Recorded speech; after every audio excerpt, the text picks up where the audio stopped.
चलिए, welcome back students. अब आज की रात कयामत की रात है, वो तो आप जान चुके हैं।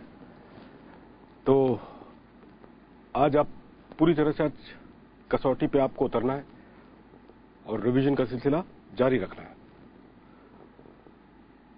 आजमाइश कठिन है, इम्तिहान मुश्किल, लेकिन हौसले बुलंद है, खुदा गवाह है, isn't it? तो इस नोट से स्टूडेंट्स, अब जो मैंने लास्ट 2 वीडियोस जो आपको दिए थे उसमें पीजीबीपी हमने रख लिया था। पहले 2 वीडियो में पीजीबीपी रखा था हमने, उसके अलावा partnership assessment, that was also one of the aspect. इसमें एएमटी, लेकिन एएमटी को हमने लिंक करके पढ़ा है। जो मुझे लग रहा है इस सेटअप में जिस तरीके से क्वेश्चन को ड्राफ्ट कर सकते हैं उस तरीके से मैंने आपको बता दिया। अब स्टूडेंट्स, ये वीडियो के तहत आपके पीजीबीपी के पूरे प्रोविजंस कंप्लीट हो जाएंगे। अपार्ट फ्रॉम दैट मैं कोशिश करूंगा कि मैं 10AA ATIA के कुछ एस्पेक्ट्स को मैं आपके साथ कवर कर लूं तुरंत। अब बिना टाइम वेस्ट किए हुए स्टूडेंट्स, आइए जरा एक बार स्लाइड पे एक बार देख लेते हैं, नजर घुमाएं स्लाइड में। और स्लाइड में स्टूडेंट्स आपको कुछ सेक्शंस यहाँ पे दिए हैं, जरा एक बार स्लाइड दिखा दीजिएगा। तो स्टूडेंट्स, अब तक का जो हमारा सिलसिला रहा है, मैंने आपको ये 35 लास्ट हमने पिछले लेक्चर में वही किया था, 36 के लगभग सारे मेन सेक्शंस मैंने कवर कर लिए। हाँ, 1-2 आने वाले हैं यहाँ पे, 3617A, 3618 ये 3618 तो मैंने पिछले क्लास में कर लिया था students. Tea coffee rubber development allowance के बाद में banking company special reserve account में पैसा जमा करती है, उसके तहत जो डिडक्शन को मिलता है वो हमने 3618 में देख लिया था। तो अकॉर्डिंगली वो एक इक्वेशन था, 20% ऑफ द अमाउंट कॉन्ट्रीब्यूटेड, और for that matter 20% of the PGBP amount contributed, वो एक पैरामीटर था। और फिर twice of the paid up share capital plus general reserve, ये आप इसको माइनस करोगे as with the special reserve balance as on the first day. ये paid up share capital general reserve तो लास्ट डे के होंगे, वो 2 टाइम्स आप उसको मल्टीप्लाई कर लें, paid up share capital and general reserve as on the last day of the previous year, उसको 2 टाइम्स आप मल्टीप्लाई कर लें और जो भी अमाउंट आएगा उसको आप माइनस करेंगे with the amount which is there in the special reserve account as on the first day of the previous year. तो वो क्वालिफाइंग अमाउंट है, तो उसमें से कोई भी तीनों में से जो भी लेसर अमाउंट होगा वो अमाउंट डिडक्शन मिल जाएगा 3618 में। इसके अलावा स्टूडेंट्स 37(1) में भी मैंने आपको बता दिया था, वो कैपिटल इन नेचर वाला ही गेम था। फिर एक एक्सप्लेनेशन है जिसके तहत आपको कुछ एक्सपेंडिचर डिसअलाउंस हो जाती है, वो भी मैंने आपको बता दिया था पिछले वीडियो में।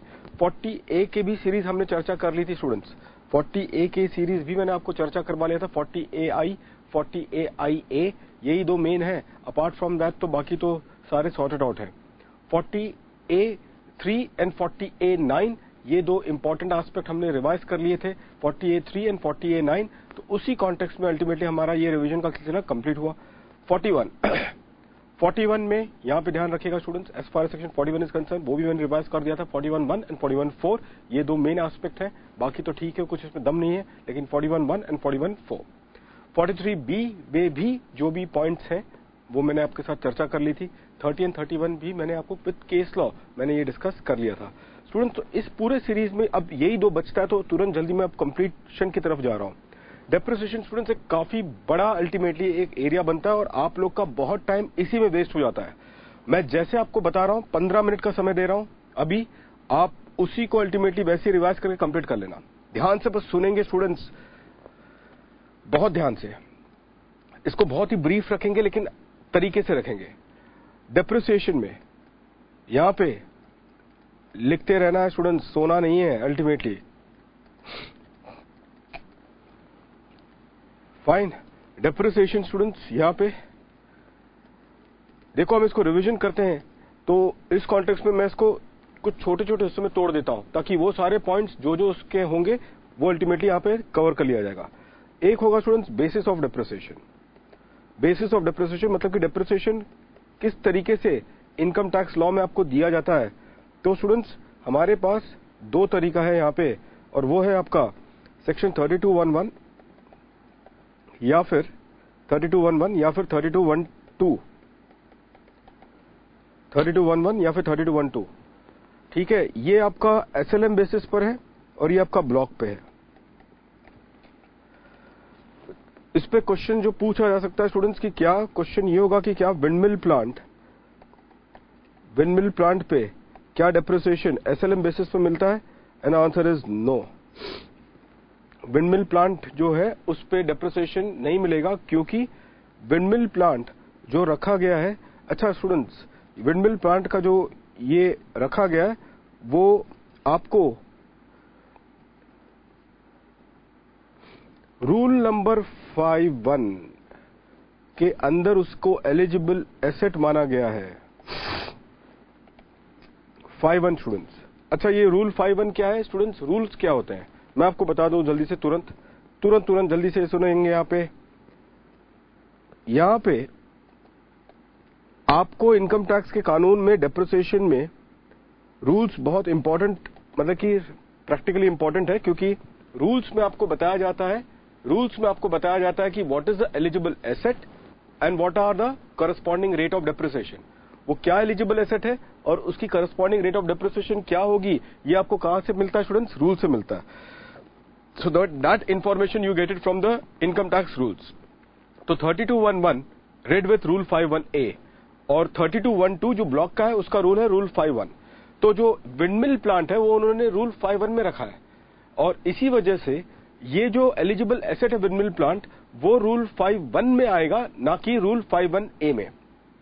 ठीक है, और क्योंकि वो रूल 5.1 में है इस वजह से विंडमिल प्लांट पे जो डेप्रिसिएशन है उसको आपको 3212 पे ही आपको क्या करना होगा? डेप्रिशिएट करना होगा। अच्छा स्टूडेंट्स, यहां पे एक चीज और नोटिस करें आप लोग, यहां पे विंडमिल प्लांट पे इस कॉन्टेक्स्ट में जो रेट आपको उपलब्ध है वो 80% है। 80% is the rate of depreciation, ये ध्यान रखेंगे आप लोग। 80% है for the windmill plant as far the rate of depreciation is concern. तो चलिए ये हो गया इन दिस वेरी कॉन्टेक्स्ट। तो एसएलएम में पावर जनरेटिंग यूनिट वालों को मिलता है एसएलएम बेसिस पे depreciation, that is one thing. Block, बाकी सारे कैटेगरी ब्लॉक में चले जाएंगे। अच्छा स्टूडेंट्स, एक नोटिस करना आप लोग, बी केयरफुल, एक चीज नोटिस कीजिएगा कि जो एसएलएम वाले हैं उनके पास ऑप्शन है कि वो चाहे तो वो ब्लॉक में भी, वो चाहे तो वो ब्लॉक के बेसिस पे भी वो ऑप्शन क्या कर सकते हैं? एक्सरसाइज कर सकते हैं। मीनिंग देयर बाय एक power generating and distributing unit को ऑप्शन दिया जाता है कि आप डेप्रिसिएशन अगर क्लेम करना चाहें तो एज पर दी ब्लॉक मेथड भी आप क्लेम कर सकते हैं। तो that is an option that is available to the SSC जिसके पास 3211 की ऑप्शन मौजूद है। तो ये पर्टिकुलर पॉइंट यहां पर आता है। इस पे एक ही पॉइंट बन सकता है as far as examination question is concern, windmill plant को लेके।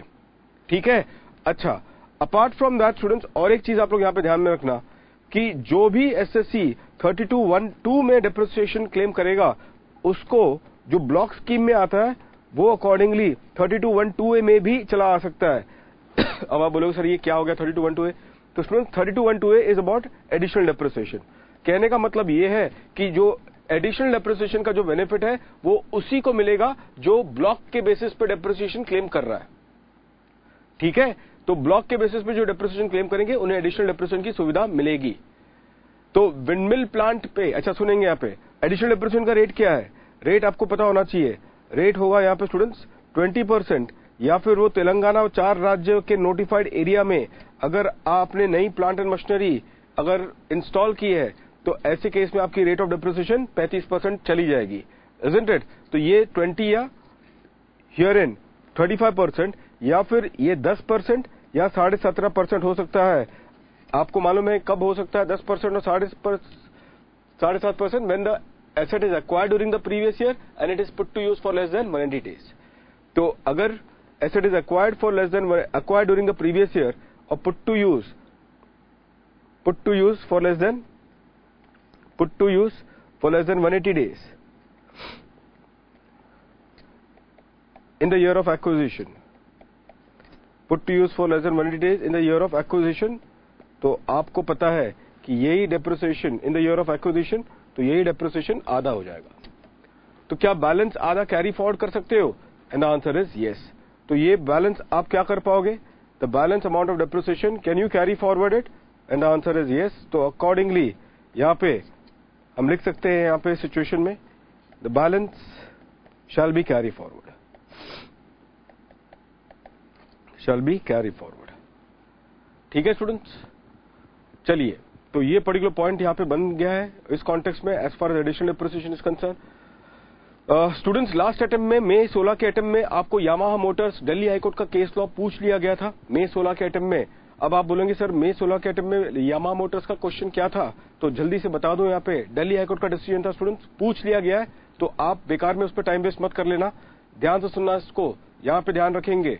तो दिल्ली हाईकोर्ट का डिसीजन ये था स्टूडेंट्स कि अगर कोई एसेट ब्लॉक के अंदर है और उस एसेट पे कोई मनी पेएबल, मतलब कि कोई मनी आपको रिसीव नहीं हुई है, so there is an asset in the block और उस ब्लॉक को आपने डिस्कार्ड कर दिया है, लेकिन उस पे आपको अभी भी कोई भी पैसा नहीं मिला है। तो अगर कोई भी आपको पैसा नहीं मिला है तो ऐसी स्थिति में ये अल्टीमेटली एसेट ब्लॉक में ही बना रहेगा और उस पे आपको डेप्रिसिएशन मिल जाएगी। तो अगर कोई एक ऐसा एसेट है जो भले ही डिस्कार्ड क्यों ना किया गया हो, भले ही अब वो यूज ना आप करते हो उसको, फिर भी आपको उस पे डेप्रिसिएशन मिल जाएगा, क्योंकि ब्लॉक से एसेट तभी बाहर निकलेगा जब उस एसेट पे आपको कुछ पैसे मिले होंगे, इजंट इट? तो ये पर्टिकुलर एस्पेक्ट था, यामाहा मोटर्स ने भी यही कहा था कि जब तक पैसे नहीं मिलते in respect of the asset which is there in the block, तब तक वो एसेट ब्लॉक से बाहर नहीं जाएगा, और यही वजह है कि उस पर डेप्रिसिएशन आपको मिल जाएगी। ये मई 16 का अटेम्प्ट का क्वेश्चन था तो अब उस पर इतना ज्यादा इंपॉर्टेंस नहीं है। बेसिस के बाद स्टूडेंट्स यहां पे ध्यान रखें आप लोग, दूसरा आ जाता है कि एलिजिबल एसेट। वो एलिजिबल एसेट क्या है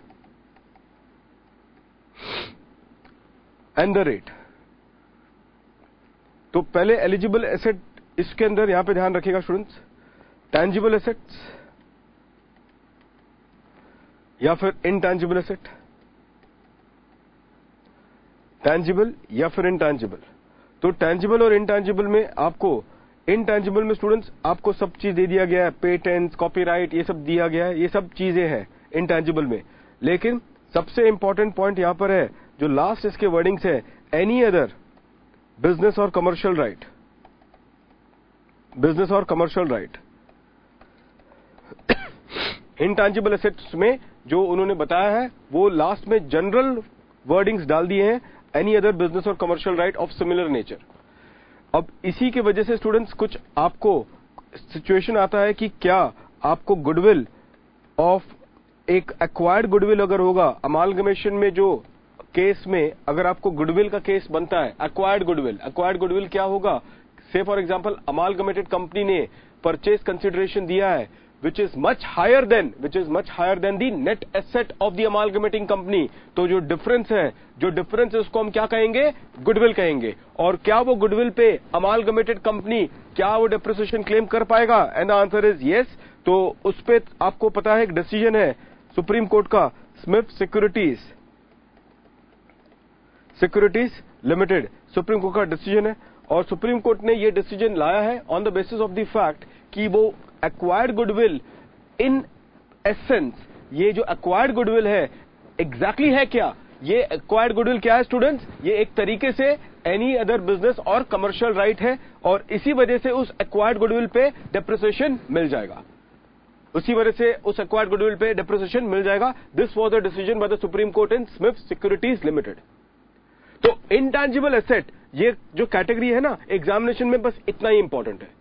इस पे कुछ ऐसी बातें आपको क्वेश्चन में पूछा जा सकता है कि एक कंपनी है जिसने एक फॉरेन कंपनी को फ्रेंचाइजी फी दी है ड्यूरिंग द प्रीवियस ईयर, ठीक है, और फ्रेंचाइजी फी आपको दिया गया है से फॉर एग्जांपल ऑन 1 दिसंबर 2015, तो 15-16 का प्रीवियस ईयर है। एक इंडियन कंपनी है, उसने फॉरेन कंपनी को क्या दिया, फ्रेंचाइजी फी पे की। फ्रेंचाइजी फी किसके लिए, for the purpose of doing the business. तो अब वो फ्रेंचाइजी फी जो उसने पे किया है उसका टैक्स ट्रीटमेंट क्या होगा, तो आप क्या कहोगे उस पे कि वो फ्रेंचाइजी फी पे करके वो इंडियन कंपनी को एक बिजनेस राइट मिलता है, वो फ्रेंचाइजी फी पे करके इंडियन कंपनी को एक बिजनेस राइट मिलता है, इस वजह से वो एक्सपेंडिचर एक कैपिटल एक्सपेंडिचर है, और क्योंकि एक राइट उससे प्राप्त हुआ है, accordingly it has resulted into an intangible asset. क्योंकि उसे एक राइट प्राप्त हुआ है, accordingly it has resulted into an intangible asset.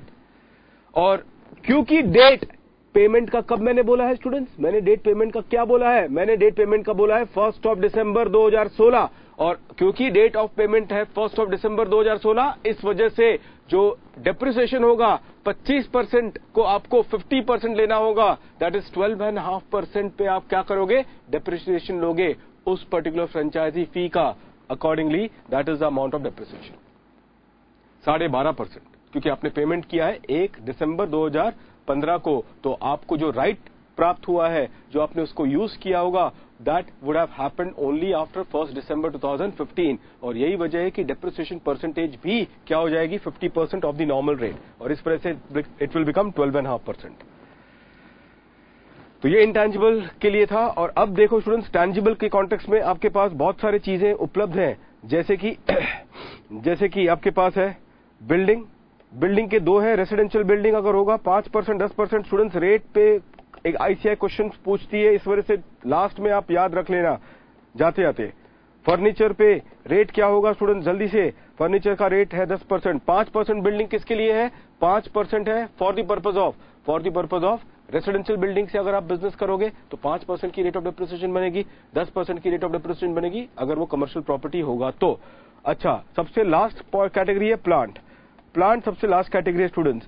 अच्छा, प्लांट में से उन्होंने कुछ चीज को एक्सक्लूड कर रखा है, जैसे कि बिल्डिंग बाहर है, फर्नीचर बाहर है, तो अकॉर्डिंगली ये फर्नीचर बाहर है, लाइव स्टॉक को बाहर कर दिया है, एंड टी बुशेस, ये सब को उन्होंने क्या किया, प्लांट के डेफिनेशन से बाहर कर दिया है। प्लांट के डेफिनेशन से इन्होंने बाहर कर दिया है, ये सब चीज एक्सक्लूडेड है as far as the definition of plant is concern. तो स्टूडेंट्स, अगर बिल्डिंग बाहर है, इसका मतलब ये होगा, ध्यान से सुनना, अगर एक थिएटर है, जो कि हम एक तरीके से कह सकते हैं कि एक टेक्निकल बिल्डिंग है, एक थिएटर, आप जहां पे सिनेमा जाते हो, जहां पे आप अब जाओगे एग्जामिनेशन के बाद 40 रुपए दे के एक सिनेमा देखने के लिए, 100 के ऊपर वाली टिकट मत खरीदना, 500 रुपए का जमाना चला गया। तो ऐसे केस में अगर आप उस सिनेमा घर में जाते हो तो जाके महसूस कीजिए कि वो क्या है, क्या वो प्लांट है। इनकम टैक्स का कानून कहता है कि नहीं, प्लांट के डेफिनेशन से सारा का सारा वो टेक्निकल बिल्डिंग हमने क्या कर रखा है, बाहर कर रखा है। प्लांट के डेफिनेशन से हमने सारा का सारा टेक्निकल बिल्डिंग बाहर कर रखा है।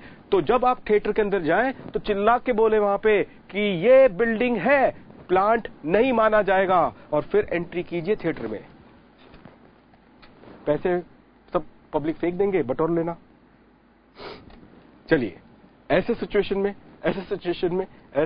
स्टूडेंट्स क्या होगा कि ये टेक्निकल बिल्डिंग बाहर है, ठीक है। अच्छा स्टूडेंट्स, बताइएगा, जल्दी से बता दो, प्लांट का डेफिनेशन चल रहा है। बिल्कुल सर, क्या क्या रेट है प्लांट के डेफिनेशन का। 15% से इसकी कहानी शुरू होती है। ये जनरल रेट है स्टूडेंट्स, ये जनरल रेट है।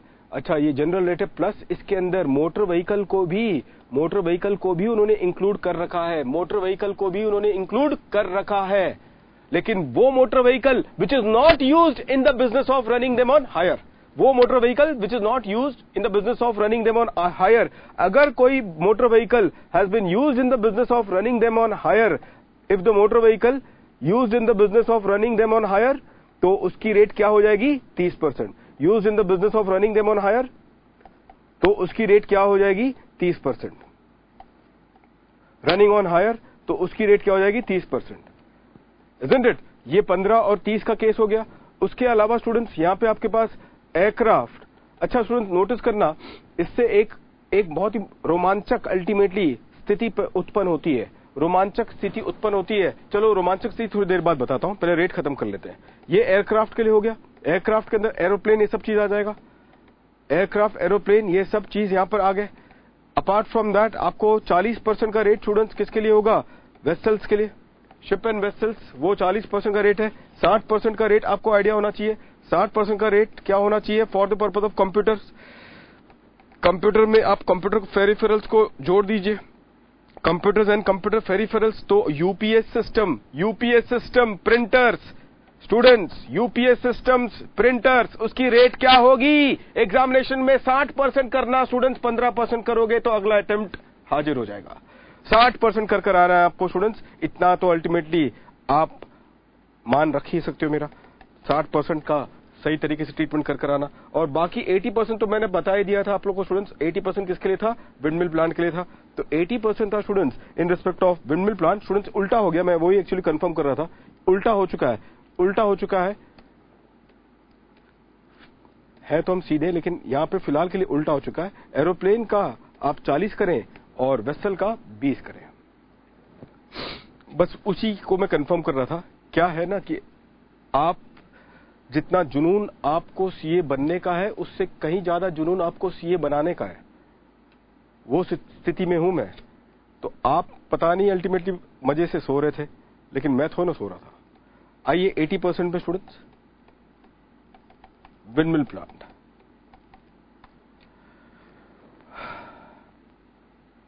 और सबसे प्यारा बुक्स 100% पे दे देना, बुक्स एंड पीरियोडिकल्स। चलिए स्टूडेंट्स, ये रेट्स आपको याद रखने पड़ेंगे। Apart from that be careful.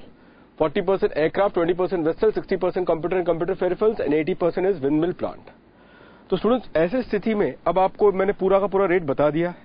अब जो मैंने आपको एक रोमांचक स्थिति जो उत्पन्न होती है वो ये है, बी केयरफुल स्टूडेंट्स। जो आप ब्लॉक बनाते हो ना, ये ब्लॉक का स्कीम है स्टूडेंट्स। ये सारे क्या है स्कीम, ब्लॉक के स्कीम में, ये सारे स्कीम ब्लॉक के स्कीम में eligible asset and the qualifying rate. तो ब्लॉक के स्कीम में which are those eligible asset, block के स्कीम में वो एलिजिबल एसेट क्या है और अगेंस्ट दैट क्या क्वालिफाइंग रेट ऑफ डेप्रिसिएशन होगा, ये चीज आपको मैंने बता दी। अच्छा स्टूडेंट्स, जो आप ब्लॉक बनाते हो ना, ब्लॉक ध्यान से सुनना, आप ब्लॉक बनाते हो, ध्यान से सुनिएगा। अगर एक एग्जांपल दे दूं आपको तुरंत यहां पे, कि अगर जल्दी से छोटा एग्जांपल की स्थिति में समझ लो, ब्लॉक में अगर मैं से फॉर एग्जांपल दे रहा हूं, ए लिमिटेड के पास कुछ ऐसा है कि उसके पास स्टील बिजनेस, ध्यान रखना इसमें गलती मत करना, और सीमेंट बिजनेस है, ठीक है। स्टील में उसके पास एक बिल्डिंग है, एक मोटर कार है और एक प्लांट है जिसकी वैल्यू 1 लाख रुपए, 2 लाख रुपए और ये 1 लाख रुपए। यहां पे सीमेंट में उसके पास बिल्डिंग है 1 लाख की, यहां पे उसके पास प्लांट है, ये सब ओपनिंग डब्ल्यूडीवी है स्टूडेंट्स, से 50,000 का। अब इसको उसने बेच दिया, सोल्ड फॉर 75,000। और फाइनली इसके पास एक जीप है उसके पास कितना, यहां पे 40,000 रुपए। अगर ऐसा अल्टीमेटली आपको सिचुएशन आता है, तो ये सिचुएशन में स्टूडेंट्स ध्यान में आप लोग रखेंगे, बी केयरफुल। तो आप जब ब्लॉक बनाओगे तो ब्लॉक इनकी कितनी बनेगी, ब्लॉक 1 इनकी जो बनेगी आप बनाओगे फॉर बिल्डिंग में यहां पे ओपनिंग डब्ल्यूडीवी जो बनेगा ये कितना बनेगा, 1 लाख प्लस 1 लाख, 2 लाख। ये ओपनिंग डब्ल्यूडीवी बन गई इसकी, बिल्कुल। दूसरा स्टूडेंट्स बनेगा यहाँ पे इनका अकॉर्डिंगली, फिर आप इस पे डेप्रिसिएशन क्लेम कर लेना, फिर डेप्रिसिएशन क्लेम होगा इस पे एट द रेट ऑफ 10%, और कोई भी इंफॉर्मेशन नहीं है तो फाइन। ये अल्टीमेटली फिर इनकी अगले साल की ओपनिंग डब्ल्यूडीवी बन जाएगी 1,80,000। ये अगले साल की ओपनिंग डब्ल्यूडीवी है। अच्छा, ब्लॉक 2 क्या होगा इसका, ब्लॉक 2 क्या होगा स्टूडेंट्स, इनकी ब्लॉक 2 क्या होगी, ब्लॉक 2 होगी प्लांट में ये 15% का रेट पे। अब देखो क्या क्या है उसके पास, उनके पास ओपनिंग डब्ल्यूडीवी होगी, जानते हो क्या क्या ऐड करोगे, 15% के रेट पे आपका मोटर व्हीकल भी आता है, तो वो एक ही ब्लॉक माना जाएगा। साथ ही साथ स्टूडेंट्स आपने ये भी नोट किया होगा, मैंने जो ब्लॉक बनाई है वो बिजनेस वाइज नहीं बनाई है, मैंने जो ब्लॉक बनाई है वो मैंने एसएससी के लिए बनाया है, ना कि एक पर्टिकुलर बिजनेस के लिए। आप डेप्रिसिएशन बिजनेस के लिए नहीं देते, आप डेप्रिसिएशन एसएससी को देते हो। ये फंडामेंटल प्रिंसिपल है इनकम टैक्स के कानून का। The depreciation that is allowed is not to the business, the depreciation that is allowed is to the SSC. इस वजह से सारे डिफरेंट बिजनेस के एसेट्स को जोड़ा जाता है if they are of the same nature, if they are of the same category and applicable rate उनका सेम होना चाहिए। तो अगर वो सेम कैटेगरी के हैं which qualifies for the same rate of depreciation, तो रेट ऑफ डेप्रिसिएशन बिल्डिंग का 10% था, तो आपको सारे बिजनेस के वो पर्टिकुलर बिल्डिंग को आपको जोड़ना पड़ेगा और आपको ब्लॉक बनानी पड़ेगी SSC wise, not business wise. तो उसी तरीके से जब हम ब्लॉक 2 15% की बात करते हैं, तो उसमें हमारा ओपनिंग डब्ल्यूडीवी में देखो क्या क्या आता है। आपका मोटर व्हीकल आ गया, मोटर कार आ गया, बिजनेस स्टील के बिजनेस से, प्लांट का 1 लाख, फिर वापस से प्लांट 50,000, सीमेंट के बिजनेस से, और जीप 40,000। तो ये सबको आपको जोड़ना होगा और अकॉर्डिंगली 2.9 लाख ये आपकी ब्लॉक की वैल्यू है। इसके बाद में मनी पेएबल हुआ है, बेचा आपने कुछ प्लांट को, तो मनी पेएबल लिखूंगा स्टूडेंट्स मनी पेएबल लिख रहा हूं मैं, कितना होगा मनी पेएबल इस सिचुएशन में? 50,000 का मनी पेएबल है, एंड अकॉर्डिंगली फाइनली आपके पास ये एक नेट अमाउंट आ जाएगा। नेट अमाउंट कितना है यहाँ पे? 2.5 लाख, ये आपकी नेट अमाउंट बनती है। 2.5 लाख ये आपकी नेट अमाउंट बनती है, और फिर फाइनली आप इस पे क्या करोगे? डिप्रिसिएशन दोगे एट द रेट ऑफ 15%। ये इस तरीके से आपको अपना काम करना होगा। Did you all got this one students?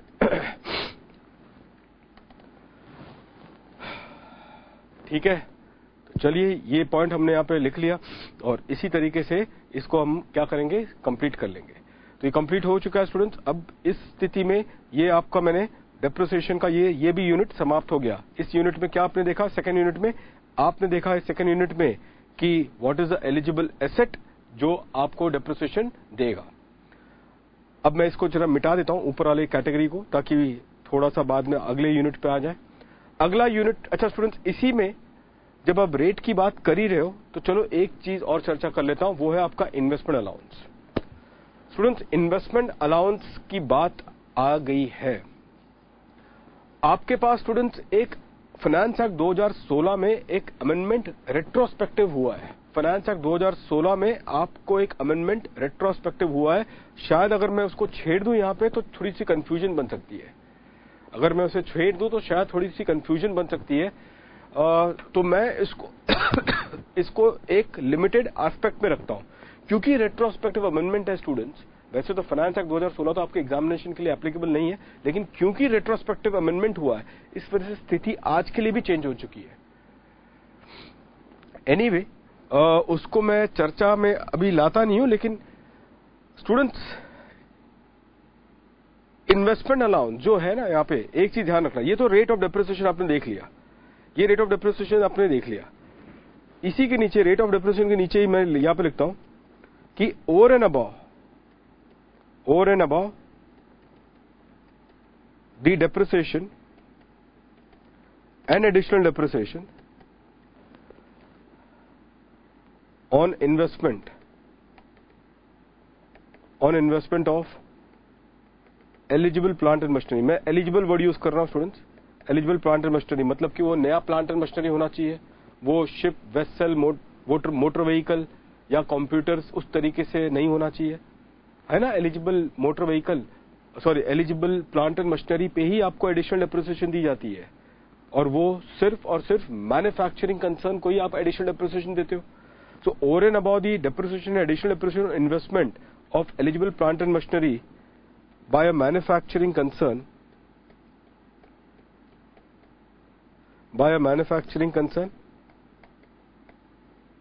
Manufacturing concern को प्राप्त होती है। The investment allowance is also provided or allowed as deduction। Allowed as deduction. बताएं वो इन्वेस्टमेंट अलाउंस कहां पर है?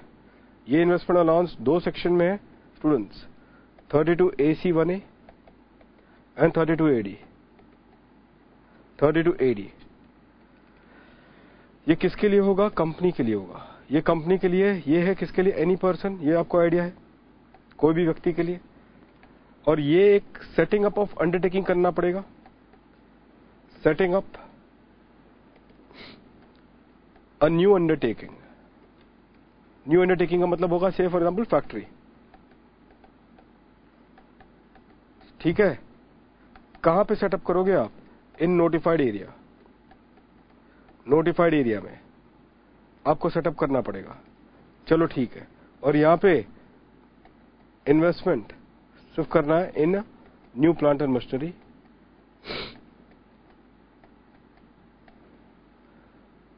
ठीक।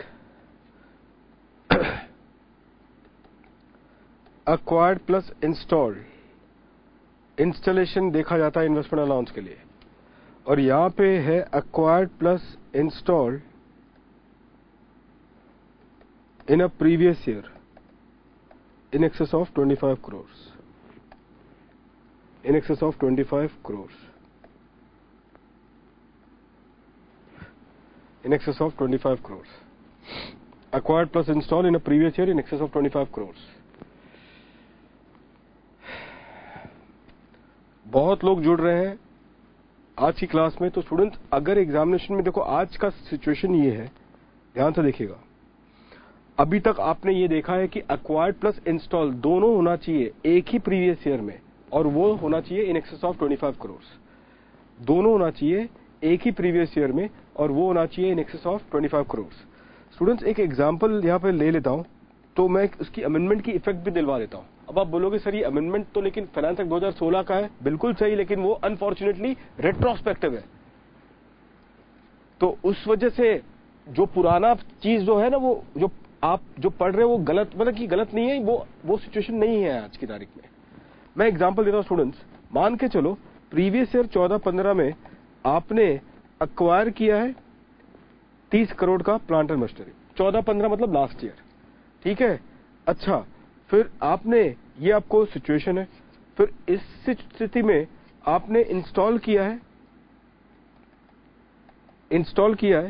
इंस्टॉलेशन का डिटेल देखो, इंस्टॉलेशन का डिटेल दिया जा रहा है। इंस्टॉलेशन का डिटेल कुछ ऐसा है, 14-15 में 15 करोड़ का इंस्टॉलेशन हुआ है, और प्रीवियस ईयर 15-16 में 15 करोड़ का इन्वेस्टमेंट हुआ है, ठीक है। तो जो अब तक आपने ये पढ़ा है, अब तक ध्यान से सुनना स्टूडेंट्स, एग्जामिनेशन में क्या लिखोगे वो आपको बता रहा हूं।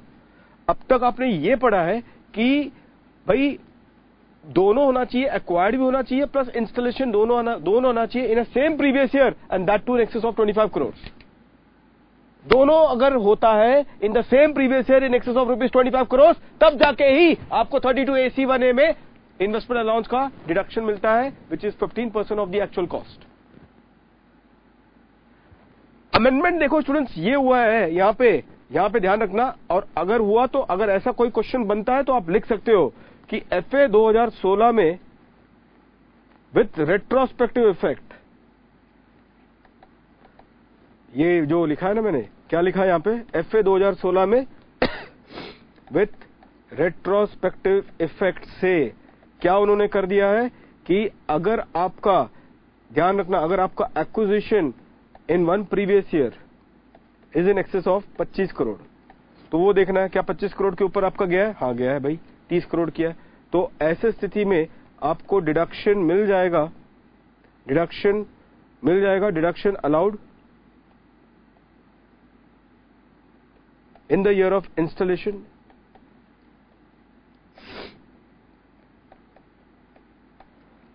provided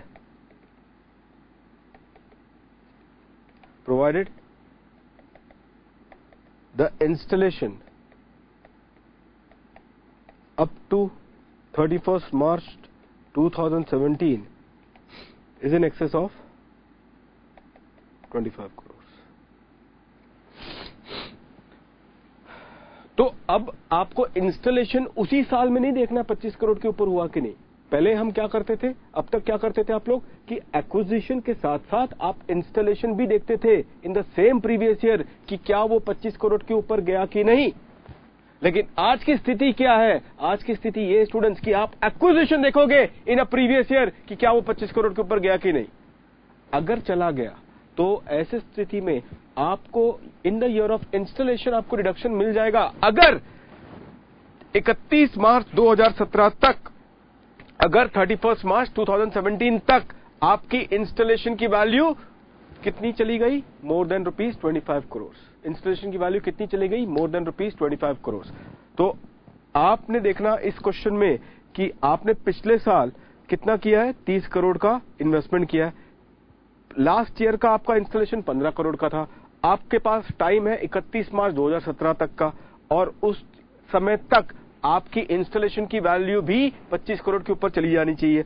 तो आप बताएं कि क्या आपने 31, ये तो आपके क्वेश्चन में जो आपको पूछा जाएगा 15-16 आपका रेलेवेंट प्रीवियस ईयर है, तो आपने 15 करोड़ का इंस्टॉलेशन करके आपने 25 करोड़ को पार कर दिया 14-15 में, 15-16 में, तो आपने वो 25 करोड़ का थ्रेशोल्ड को पार कर दिया। तो ऐसे केस में जो आपको रेट है स्टूडेंट्स, रेट आपको 15% का इन्वेस्टमेंट अलाउंस मिलेगा। तो आपको 15% का investment allowance in the year of installation मिलता रहेगा। तो इन द ईयर ऑफ इंस्टॉलेशन 15-16 में कितना हुआ है, 15 करोड़। तो क्या इन्वेस्टमेंट अलाउंस मिल जाएगी 32AC1A में? And answer is yes. देखो स्टूडेंट्स, ये आप बोलोगे सर लेकिन हम ये थोड़े लिखेंगे अपने अटेम्प्ट में। लिख सकते हो स्टूडेंट्स, क्योंकि FA 2016 में विद रेट्रोस्पेक्टिव इफेक्ट ये अमेंडमेंट हुआ है। मतलब कि जितने भी पिछले पीरियड में ये जब 32AC1A आया था तो वो उसकी इफेक्ट अब ये दी जाएगी। पुराना पोजीशन वो अब पूरी तरह से खारिज है। तो आपको यही पोजीशन के हिसाब से सॉल्व करना है। और मैंने आपको प्रोविजन भी बता दिया कि acquisition in the previous year is greater than 25 crore. अगर ये है तो आपको डिडक्शन अलाउ किया जाएगा इन the year of installation, provided 31 मार्च 2017 तक वो एक्विजिशन का जो आप इंस्टॉलेशन कर रहे हो तो उस इंस्टॉलेशन की वैल्यू 31 मार्च 2017 तक इन एक्सेस ऑफ ₹25 करोड़ हो जाना चाहिए। इन एक्सेस ऑफ ₹25 करोड़ हो जाना चाहिए। तो ये है अल्टीमेटली स्टूडेंट्स इन्वेस्टमेंट अलाउंस के कॉन्टेक्स्ट में। और रेट तो आपको मैंने बता दिया 15% का। अच्छा स्टूडेंट्स, मुझे ये बताओ कि क्या 32AD में कुछ ऐसा है 25 करोड़ का थ्रेशोल्ड है? 32AD में क्या 32AD तेलंगाना, वेस्ट बंगाल, बिहार और आपके यहां पे तेलंगाना, वेस्ट बंगाल और आपका बिहार और आंध्र प्रदेश, क्या वो 4 राज्य के नोटिफाइड एरिया में अगर आप इन्वेस्टमेंट करोगे in the new plant and machinery तो कोई ऐसे थ्रेशोल्ड लिमिट दी गई है आपको? प्लांट की कोई लिमिट नहीं है। तो वहां पे तो आप 5 करोड़ तो 5 करोड़ का भी इन्वेस्टमेंट करोगे तो भी आपको 15% के हिसाब से डिडक्शन मिल जाएगा। ठीक, यहां तक हो गया? तो चलिए स्टूडेंट्स, ये मैंने आपको ये भी बता दिया। अब इन्वेस्टमेंट अलाउंस पूरी तरह से आपको ये ही याद रखना है और आपका इन्वेस्टमेंट अलाउंस अब मैंने पूरी तरह से कंप्लीट कर दी है। चलिए, अब ये हो जाने के बाद अब जो तीसरा यूनिट है ये हो जाने के बाद इसके बाद अब जो मैंने बताया आपको basis of depreciation. Basis of depreciation के बाद हमने क्या देखा? Eligible asset. एलिजिबल एसेट के साथ साथ हमने रेट ऑफ डेप्रिसिएशन भी देख लिया।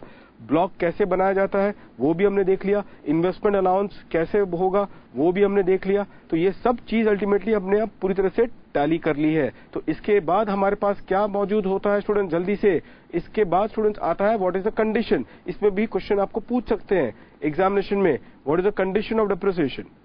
कंडीशन देखो स्टूडेंट्स 2 ही है यहां पे, और वो 2 कंडीशन क्या है? एक तो है ओनरशिप की कंडीशन और दूसरा है put to use.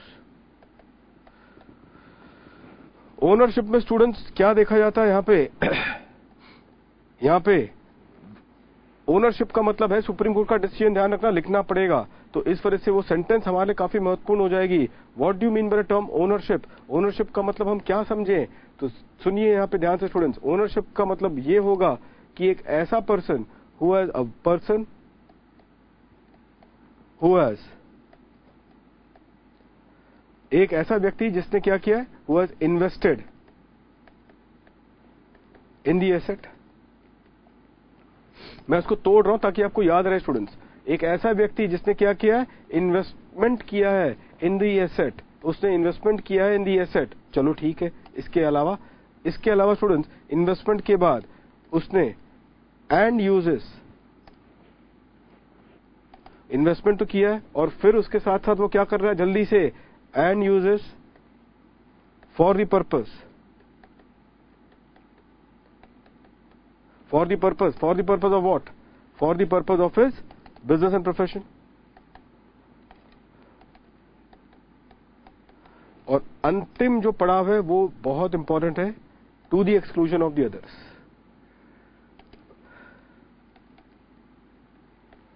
To the exclusion of the others.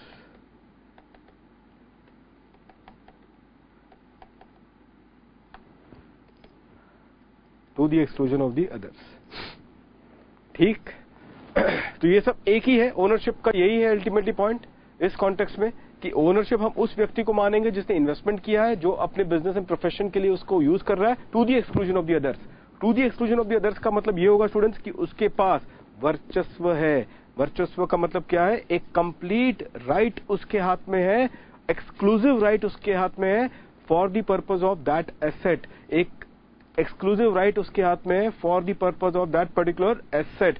तो वो व्यक्ति को हम क्या करेंगे? हम वो व्यक्ति को ओनर समझेंगे और उसी तरीके से उनको ही हम क्या करेंगे? फाइनली डेप्रिसिएशन देंगे। इसके अंदर कुछ इश्यूज हैं स्टूडेंट्स जो आपको याद रखना होगा। हायर परचेज में आप डेप्रिसिएशन किसको देते हो? हायर परचेज में डेप्रिसिएशन देते हो टू दी बायर।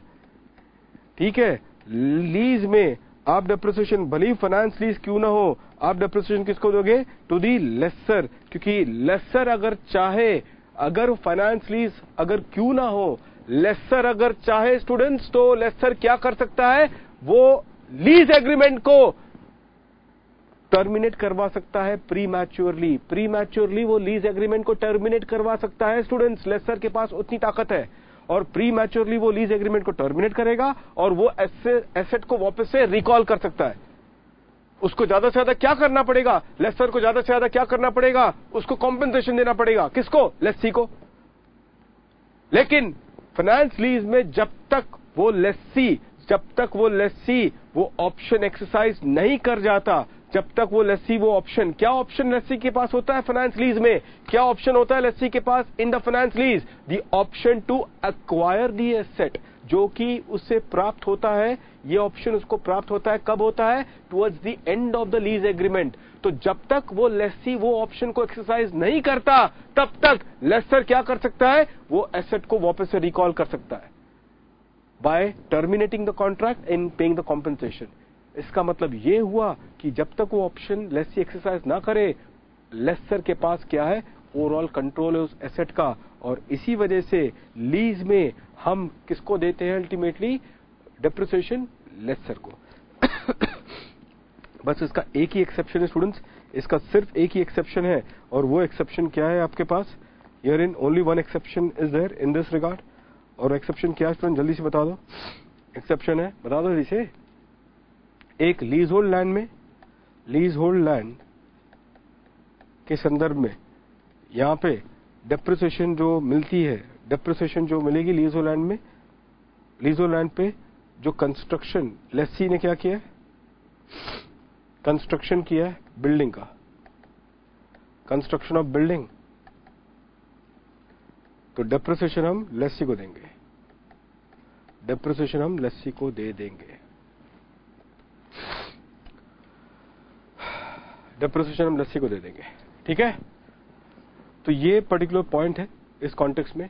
कुछ और भी बातें हैं, जैसे कि पार्टनरशिप फॉर्म में अगर एक पार्टनर एसेट को इंट्रोड्यूस करता है इन द पार्टनरशिप फॉर्म, अगर एक पार्टनर एसेट को इंट्रोड्यूस करता है इन द पार्टनरशिप फॉर्म, ध्यान से सुनना, एक पार्टनर अगर एसेट को इंट्रोड्यूस करता है इन द पार्टनरशिप फॉर्म, तो ऐसे स्थिति में हम डेप्रिसिएशन फिर स्टूडेंट्स किसको देते हैं? We give the depreciation then to whom? To the partnership firm, even though वो एसेट किसके नाम पर है? पार्टनर के नाम पर है। क्योंकि एक बार वो पार्टनर ने वो एसेट को इंट्रोड्यूस कर दिया in the partnership firm as his capital contribution, अपना कैपिटल कंट्रीब्यूशन के रूप में अगर वो इंट्रोड्यूस उसको कर ले, तो पूरा का कंट्रोल उस एसेट पे फर्म का हो जाता है, to the exclusion of the partner. वो पार्टनर बाहर हो जाएगा और पूरा कंट्रोल फर्म का हो जाएगा, और इसी वजह से फर्म को क्या मिलेगा? Benefit of depreciation. तो अकॉर्डिंगली वो कुछ ऐसे क्वेश्चंस बन सकते हैं, तो आप लोग ध्यान रखना। मैंने पार्टनरशिप फॉर्म को ज्यादा एम्फेसाइज इसके लिए किया है क्योंकि पार्टनरशिप फॉर्म का ही क्वेश्चन इस बार ज्यादा लाइकली है। इस अटेम्प्ट में नवंबर 16 में पार्टनरशिप फॉर्म असेसमेंट का क्वेश्चन ज्यादा लाइकली है, जिसका मैंने क्वेश्चन आपको करवा दिया था सेकंड वीडियो में। तो ये चीज स्टूडेंट्स आप लोग ध्यान में रखें, एक पार्टनर इंट्रोड्यूस करेगा N asset in the partnership form, तो फॉर्म अल्टीमेटली उस एसेट पे डेप्रिसिएशन ले सकती है, इवन दो उस एसेट पे टाइटल अभी भी किसका है? पार्टनर का। क्यों हम फॉर्म को डेप्रिसिएशन दे रहे हैं? क्योंकि उस एसेट पे अब फर्म के पास एक्सक्लूसिव कंट्रोल है, to the exclusion of the partner. तो ये है स्टूडेंट्स इस यूनिट का ये पॉइंट। और अब अंत में लास्ट जो पॉइंट है, मैं लास्ट पॉइंट को अलग स्लाइड में ले लेता हूं, लास्ट पॉइंट को अलग स्लाइड में ले लेता हूं।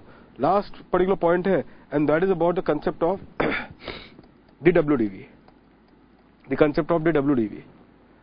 अब स्टूडेंट्स इसमें नोटिस करना, डब्ल्यूडीवी में यहां पे ध्यान रखना, सबसे इंपॉर्टेंट होता है the actual cost minus the depreciation actually allowed to the SSC। ये WDV का 43(6) में का डेफिनेशन है। अगर ये पर्टिकुलर है, दूसरा अगर WDV in the case of new asset अगर होगा तो 43(6)A, अगर कोई एक नया एसेट है तो उसमें हम WDV न्यू एसेट को WDV क्या होगा उसका? उसकी WDV क्या होगी? Actual cost. एक्चुअल कॉस्ट, उसकी WDV क्या होगी? Actual cost. ठीक है, चलिए अब स्टूडेंट्स यहां पे एक्चुअल कॉस्ट, अब ये नोटिस करना स्टूडेंट्स, एक्चुअल कॉस्ट को डिफाइन किया गया है यहां पे as per the explanation to section 43(1), और इसमें डेफिनेशन कुछ ऐसा है, cost to the SSC minus portion of the cost, cost to the SSC minus portion of the cost met by other person. एक हिस्सा कॉस्ट का जो कोई दूसरा व्यक्ति उसे बेयर कर रहा है, डायरेक्टली बेयर कर रहा होगा या फिर इनडायरेक्टली, एज द केस में भी, डायरेक्टली बेयर कर रहा होगा या फिर इनडायरेक्टली, एज द केस में भी। ठीक है, इसके अलावा जो भी अमाउंट आ जाए इसमें से फिर आप एक्सप्लेनेशन नंबर 10 को घटा दें।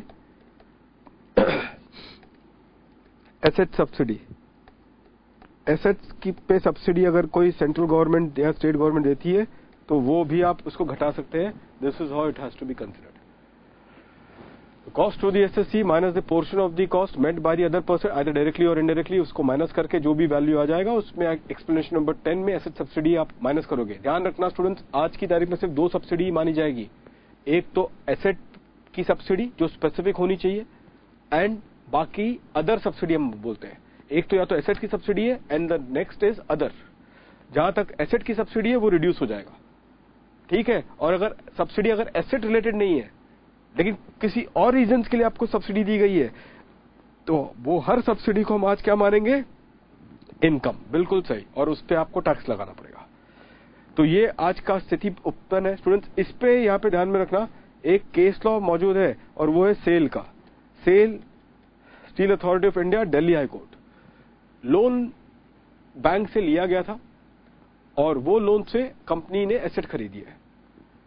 किसी कारणवश कंपनी वो लोन को रीपे नहीं कर पाई, कंपनी वो लोन को रीपे नहीं कर पाई और फिर बैंक ने उस लोन का वेवर करवा दिया, बैंक ने उस लोन का वेवर करवा दिया।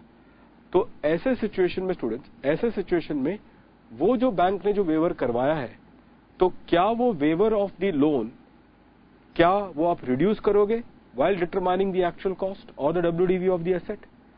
दिल्ली हाई कोर्ट ने कहा है यस, दिल्ली हाई कोर्ट ने कहा है यस। तो waiver of bank loan,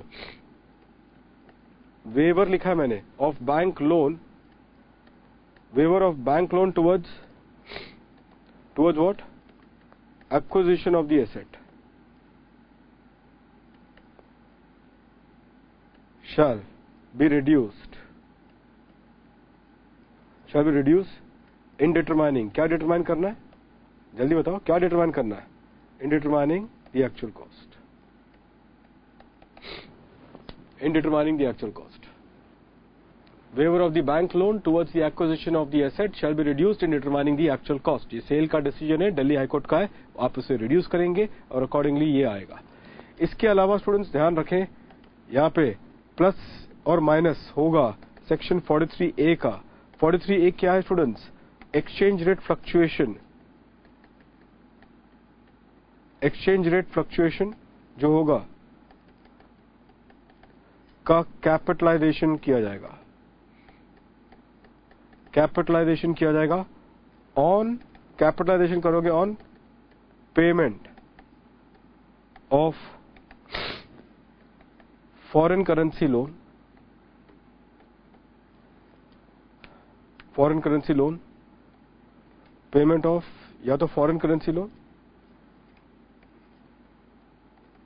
taken for foreign asset. मैं फॉरेन एसेट लिख रहा हूं, मतलब कि एसेट विदेश की कंट्री से आई है। फॉर फॉरेन एसेट तो हमने एक फॉरेन करेंसी लोन लिया है, या फिर payment to foreign vendor. Simple word मैं आपको यूज कर रहा हूं, payment to foreign vendor from whom the foreign asset, जिनसे हमने फॉरेन एसेट लिया है क्रेडिट में,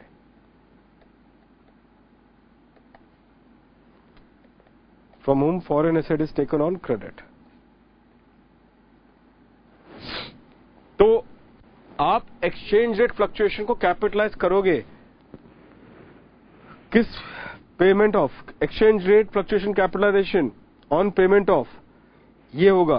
तो किस प्रीवियस ईयर में अल्टीमेटली आप कैपिटलाइज करोगे, किस प्रीवियस ईयर में आप कैपिटलाइज करोगे, किस प्रीवियस ईयर में कैपिटलाइज करोगे, उस प्रीवियस ईयर में कैपिटलाइज करोगे जिस प्रीवियस ईयर में आपने पेमेंट करवाई है, उस प्रीवियस ईयर में कैपिटलाइज करोगे जिस प्रीवियस ईयर में आपने पेमेंट करवाई है।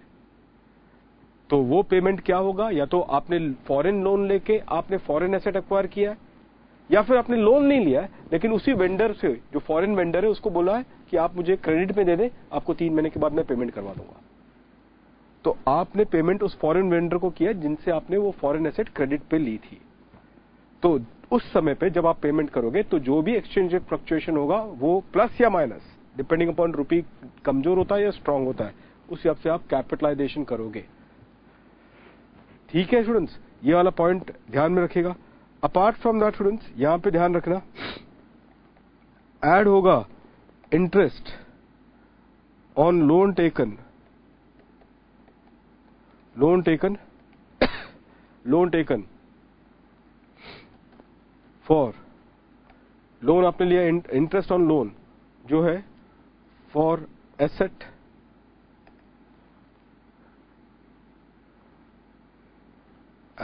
का एक्विजिशन या फिर एसेट का कंस्ट्रक्शन। ठीक है, तो लोन किसके लिए लिया, एसेट को एक्वायर करने के लिए लिया या फिर एसेट को कंस्ट्रक्ट करने के लिए लिया गया। अप टू द डेट, कब तक वो इंटरेस्ट को आप कैपिटलाइज करोगे, up to the date when the asset is put to use, when the asset is put to use. तो वो इंटरेस्ट अमाउंट भी क्या होगा, एक तरीके से कैपिटलाइज होगा। उसके लिए एक्सप्लेनेशन नंबर 8 है 243(1).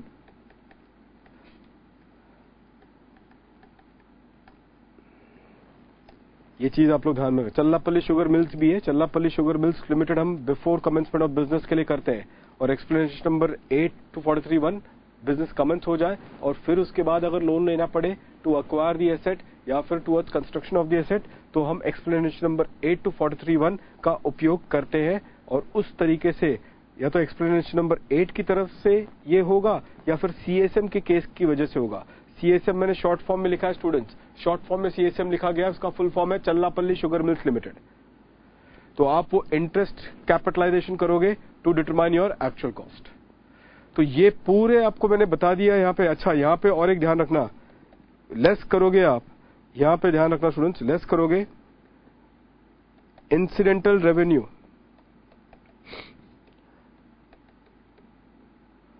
on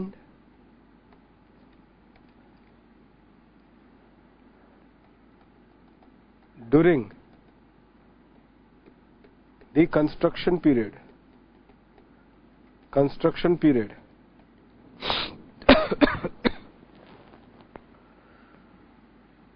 which is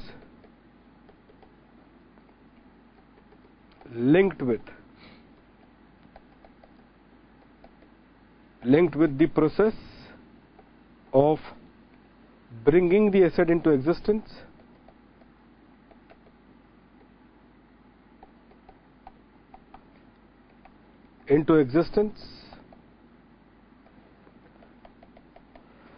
Bokaro steel limited का case law students, Bokaro steels limited का case law supreme court again, और उसमें भी उन्होंने यही बात रखी थी कि अगर कोई रेवेन्यू है, लाइक से फॉर एग्जांपल कंस्ट्रक्शन हो रहा है और आपने वो एक कंस्ट्रक्शन की जगह पे वो जो कॉन्ट्रैक्टर है उसको स्पेस लेट आउट कर दिया था ताकि उनके जो भी मजदूर हैं वो उस जगह पे रह सके, तो एक स्पेस लेट आउट किया था, या फिर जो कंस्ट्रक्शन की जो फैसिलिटीज है वो उसने हायर पे दिलवा दी, उससे कुछ रेवेन्यू आ रहा है। तो ये सारे जो रेवेन्यू है ये इंसिडेंटल रेवेन्यू है कंस्ट्रक्शन पीरियड का, और ये लिंक्ड है, किसके साथ लिंक्ड है, with the process of bringing the asset into existence, with the process of bringing the asset into existence. तो इंसिडेंटल रेवेन्यू जो आपने अर्न किए हैं ड्यूरिंग द कंस्ट्रक्शन पीरियड, जो कि लिंक होना चाहिए स्टूडेंट्स, ये इंपॉर्टेंट है, which is linked with the process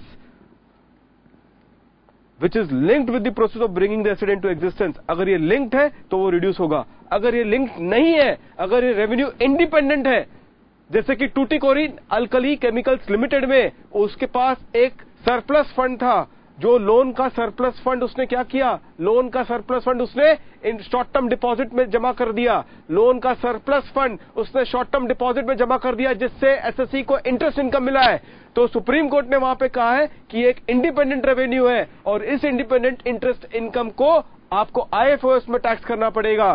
तो इसी वजह से मैंने क्या वर्ड लिखा है students, incidental revenue during the construction period, जो कि लिंक्ड है किससे, with the process of bringing the asset into existence. Only then it will be reduce and the net amount will definitely will be considered to be the actual cost. तो लीजिए students, ये आपका depreciation का unit complete हो गया। अच्छा students, इसमें एक बस लास्ट पॉइंट है जो आप लोग ध्यान में रखेंगे। एक स्टूडेंट्स क्या होगा मालूम है, वो अमालगमेशन अगर हो जाए, सक्सेशन अगर हो जाए, डीमर्जर अगर हो जाए, conversion of company means private company into LLP हो जाए, या succession of a firm into a company हो जाए, ये सारे जो भी ये सारे जितने भी रिकंस्ट्रक्शंस हैं, ये सारे जितने भी रिस्ट्रक्चरिंग्स हैं, ये सारे रिस्ट्रक्चरिंग में क्या होता है कि in the year of amalgamation या in the year of succession, both the amalgamating company as well as the amalgamated company को आपको डेप्रिसिएशन क्वालिफाई हो जाता है। Amalgamating company as well as the amalgamated company को क्या होगा, डेप्रिसिएशन मिलेगा। In the ratio of number of days the asset was used by them, in the ratio of number of days the asset was used by them. ठीक है ना। तो accordingly ये जितना भी अल्टीमेटली क्या हुआ है, the amalgamating company as well as amalgamated company दोनों को क्या होगा, जो डेप्रिसिएशन है आप कैलकुलेट करोगे। किस पे कैलकुलेट करोगे, वो एसेट पे जो कि आपने ट्रांसफर किया है। किसने ट्रांसफर किया है, अमालगमेटिंग कंपनी ने। किसको किया है, अमालगमेटेड कंपनी को।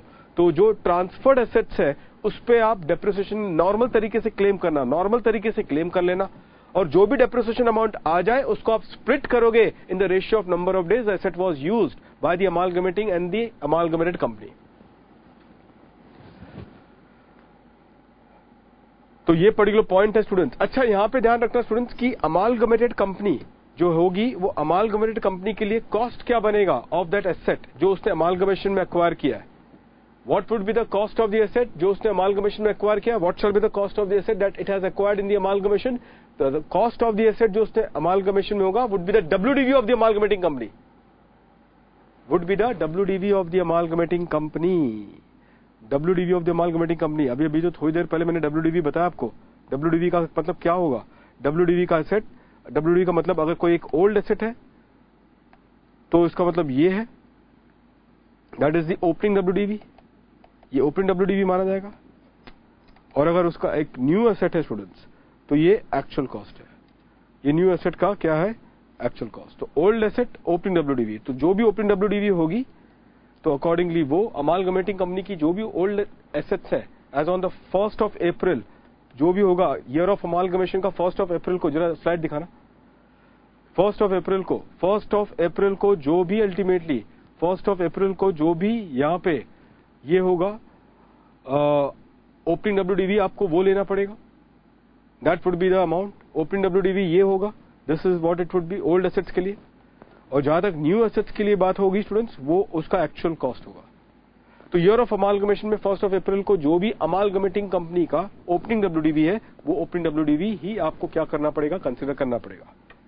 और अगर कोई अमालगमेशन के साल में अगर अमालगमेटिंग कंपनी ने कोई नए एसेट खरीदे हैं तो उसकी एक्चुअल कॉस्ट दोनों को जोड़ दो आप, opening WDV as well as the actual cost, वो बन जाएगा the cost for the amalgamated company, जो वो अमालगमेटेड कंपनी अपने ब्लॉक के अंदर इसे रखेगा। That will be the value in which it will enter into the block.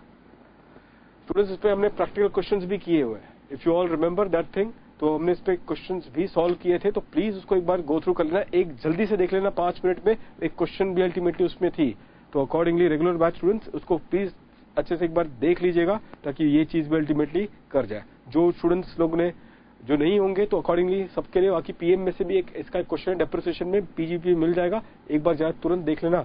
I think ये देख कर जाना, क्योंकि ये बहुत टाइम तक पूछा नहीं गया है, इसके लिए ज्यादा से ज्यादा 5 मिनट ही लगेगा, क्विक गो थ्रू कर लेना, मैंने जो उसके मेन पॉइंट्स है मैंने आपको बता दिए। विद दिस वन डेप्रिसिएशन समाप्त हो जाता है स्टूडेंट्स, और इन्वेस्टमेंट अलाउंस भी समाप्त हो गया। अब ये सारी कैटेगरी कंप्लीट हो गए।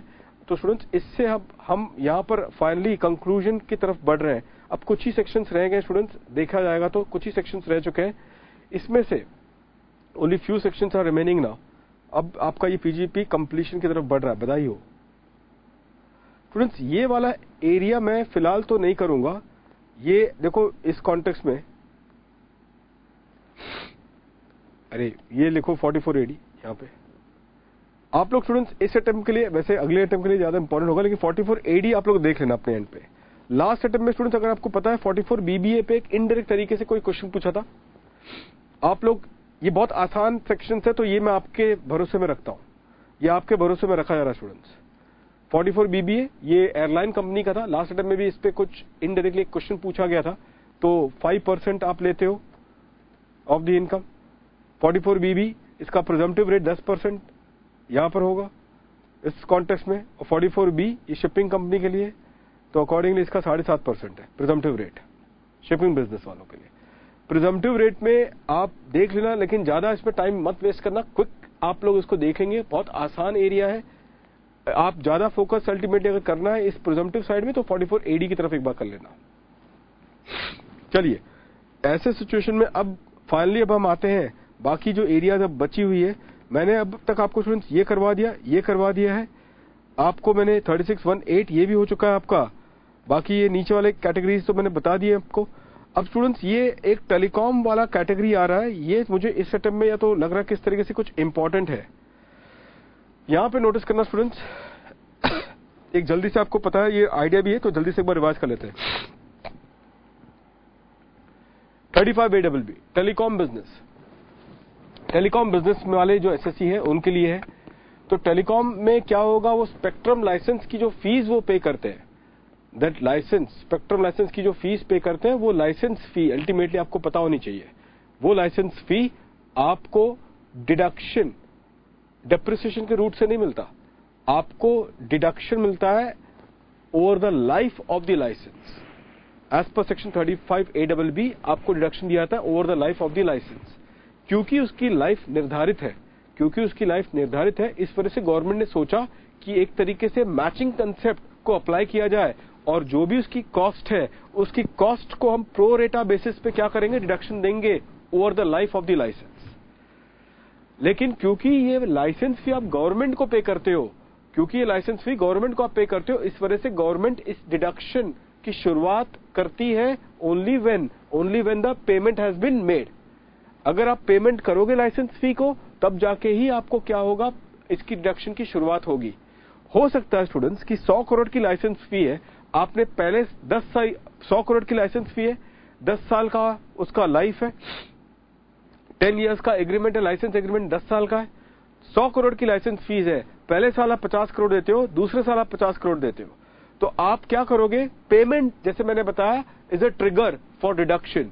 तो पहले साल 50 करोड़ तो 10 साल का डिडक्शन आपको मिलेगा every year 5 crore, every year 5 crore. उसी तरीके से अब दूसरे साल में 50 करोड़ है तो आपको बैलेंस अब 9 साल में वो 50 करोड़ को प्रो रेटा बेसिस में आपको डिवाइड करके क्या करना होगा, आपको डिडक्शन लेनी पड़ेगी। That is what is about the deduction of 35 ABB। अच्छा स्टूडेंट्स, पॉसिबल है कि आपने अभी देखो होता है ना कि पार्शियल लाइसेंस बेचा जा सकता है। मेरे हिसाब से स्टूडेंट्स पार्शियल का अब जमाना चला गया, या तो अब लाइसेंस को हो सकता है कि आप before the expiry of the licence period, before the expiry of the licence period आप लाइसेंस को पूरी तरह से बेच दो, पूरी तरह से बेच दो। बेच के या तो आपको सरप्लस हो सकता है या फिर आपको डेफिसिट हो सकता है, इजंट इट। लाइसेंस फी 100 करोड़ की थी, आपने 6th ईयर में बेच दिया, ठीक है। अब तक 6th ईयर में से फॉर एग्जांपल आपने डिडक्शन क्लेम किया है कितने का, 60 करोड़ का, से 7th ईयर में बेचा तो अब तक 6th ईयर में आपने 60 करोड़ की डिडक्शन क्लेम कर ली। 7th ईयर में आपने लाइसेंस बेच दिया, कितने में बेचा आपने, 2 क्वेश्चन है, बेचा है आपने 20 करोड़ में या फिर बेचा है आपने 60 करोड़ में। अगर 20 करोड़ में बेचा है तो अभी भी आपका अनअब्जॉर्ब कॉस्ट कितना था, बताएं कितना था, 100 करोड़ में से 60 करोड़ का डिडक्शन ले लिया आपने तो 40 करोड़ का अनअब्जॉर्ब कॉस्ट है। तो अगर आपका सेलिंग प्राइस 20 करोड़ है तो अभी भी आपका एक डेफिसिट 20 करोड़ का बनता है। तो वो डेफिसिट को आप पूरी तरह से 35A में ही डिडक्शन दिलवा दोगे in the year of sale. वो डेफिसिट को पूरी तरह से आप क्या करोगे, डिडक्शन दिलवा दोगे under section 35A in the year of sale. दूसरे केस में क्या था, आपने कितने में बेचा, 60 करोड़ में। अनअब्जॉर्ब कॉस्ट कितना था आपका, 40 करोड़। मतलब कि 60 करोड़ की डिडक्शन तो मिल गई आपको, अब तक 100 करोड़ में से 60 करोड़ की डिडक्शन मिल गई। तो अनअब्जॉर्ब कॉस्ट 40 करोड़ है, सेलिंग प्राइस कितना था, 60 करोड़। तो सरप्लस कितना हुआ, 20 करोड़ का। तो क्योंकि सरप्लस 20 करोड़ का आपके पास है और अब तक आपने पीजीबीपी में इसकी डिडक्शन 60 करोड़ की ले ली थी in the last 6 years. PGBP में आपने कितनी डिडक्शन ले ली थी, 60 करोड़ की ले ली थी इन द लास्ट 6 ईयर्स। तो जो सरप्लस 20 करोड़ का है तो वो 20 करोड़ को हम क्या करेंगे, बिजनेस इनकम मानेंगे अंडर सेक्शन 41(1). बिजनेस इनकम माना जाएगा students, that will be considered as a business income. तो ये पर्टिकुलर 35A में है स्टूडेंट्स। तो ये चीज ध्यान रखना कि टेलीकॉम के बहुत सारे स्पेक्ट्रम एलोकेशंस हुए in the last couple of years. तो इस पे क्वेश्चन बन सकता है, हो सकता है कि आपको बोल दे कि एयरटेल का एक क्वेश्चन दे दे। कैप्सूल वालों, रेगुलर वालों, मैंने आपको इस तरीके से एक बार अवगत करवाया था कि एयरटेल का क्वेश्चन आ सकता है, जहां पे एयरटेल अल्टीमेटली क्या करती है, एक लाइसेंस लेती है और फिर बाद में मैंने बताया था कि उसको लाइसेंस फी पे 35A का डिडक्शन तो मिलेगा। उसके अलावा और भी एयरटेल की और कुछ वो इंफॉर्मेशन दे सकते हैं, जैसे कि एयरटेल ने किसी एक फॉरेन टेलीकॉम कंपनी को क्या किया है, पेमेंट किया है। क्या वो पेमेंट रॉयल्टी मानी जा सकती है या नहीं, उस तरीके से कुछ मैंने इश्यूज आपके सामने रखे थे during the course of our regular class. ठीक है, तो रेगुलर बच्चों उसको क्विकली एक बार रिवाइज कर लेना। वो जो मैंने कुछ पॉइंट जो लिखवाया था ना, उसको एक बार क्विकली रिवाइज कर लेना। शायद अगर आ जाए तो क्या भरोसा, अदरवाइज बाकी लोग स्टूडेंट्स जो बाकी लोग हैं चिंता ना करें, जितना मैंने अभी करवाया आप लोग बने रहे उसमें से। Rule 9A 9B students important होगा। ये रूल 9A 9B किसके लिए है, ये फिल्म प्रोड्यूसर्स के लिए है। बहुत लोग को तो पता भी नहीं, किया होगा तब पता होगा। फिल्म प्रोड्यूसर या फिर डिस्ट्रीब्यूटर के लिए स्टूडेंट्स, फिल्म प्रोड्यूसर या डिस्ट्रीब्यूटर का डिडक्शन यहां पर है रूल 9A 9B में। एक बार उन्होंने 8 या 10 मार्क का क्वेश्चन पूछा हुआ था, इस वजह से ये इंपॉर्टेंट बन जाता है। एक जल्दी से पॉइंट लिखवा देता हूं आपको, बस सिंपल पॉइंट लिख देंगे यहां पे। 31 दिसंबर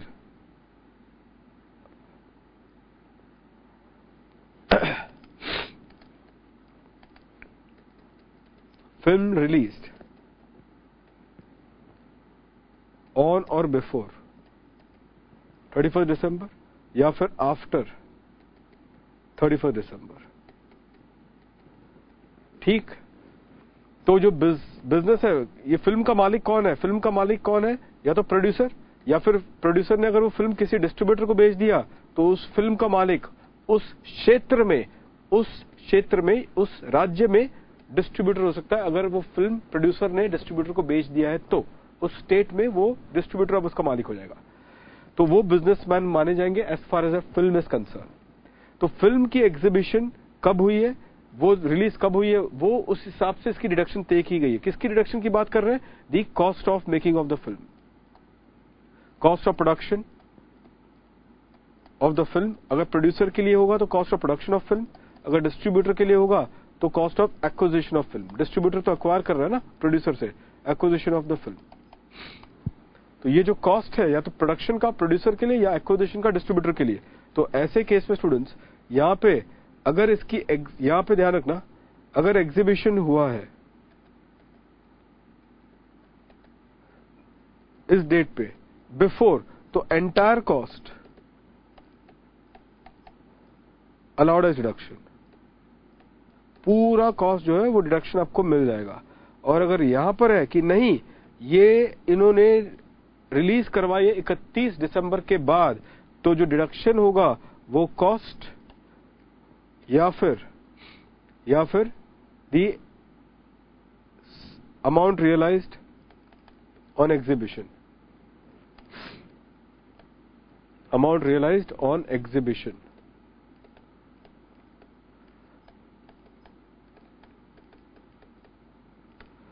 कॉस्ट और amount realised on exhibition.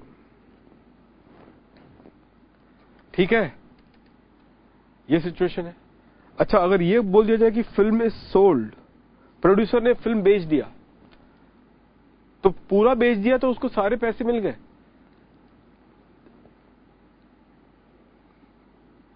whichever is lower लिख दो।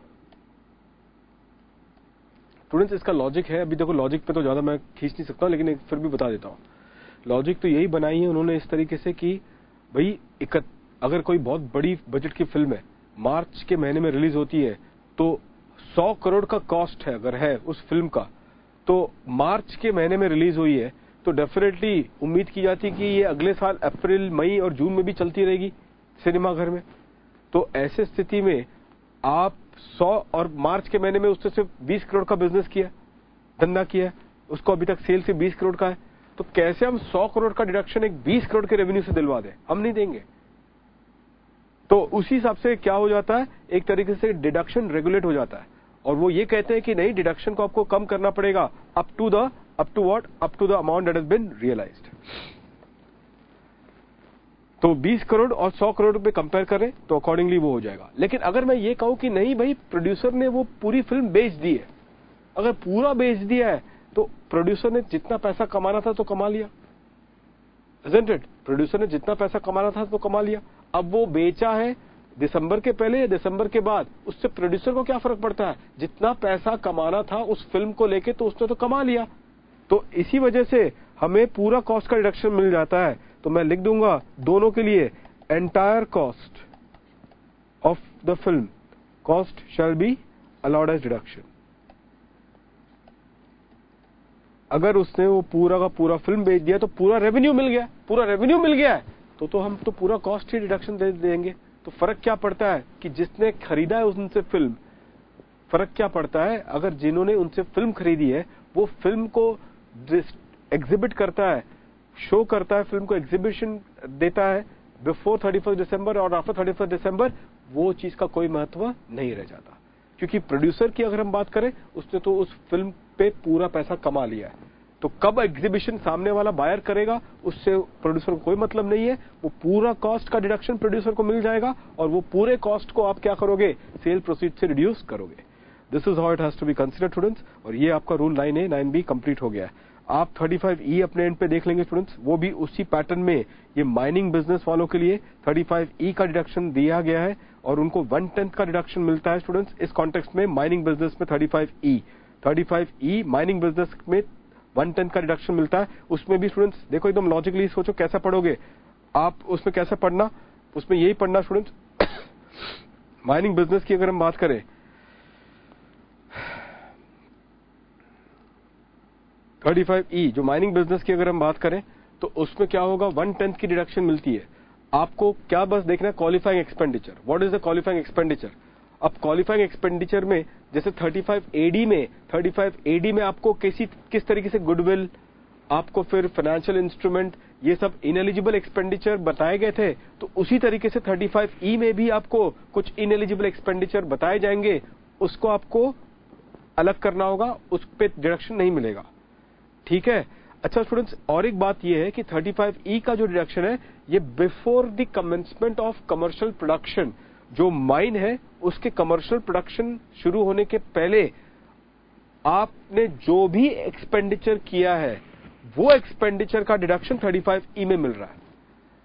तो उस माइन से जो भी आपने नेचुरल रिसोर्स निकाले और उस नेचुरल रिसोर्स का जब कमर्शियल प्रोडक्शन स्टार्ट हुआ होगा तो उस कमर्शियल प्रोडक्शन के शुरू होने के पहले जो भी आपने माइनिंग करते समय जो खर्चा किया है और वो खर्चा एलिजिबल होना चाहिए।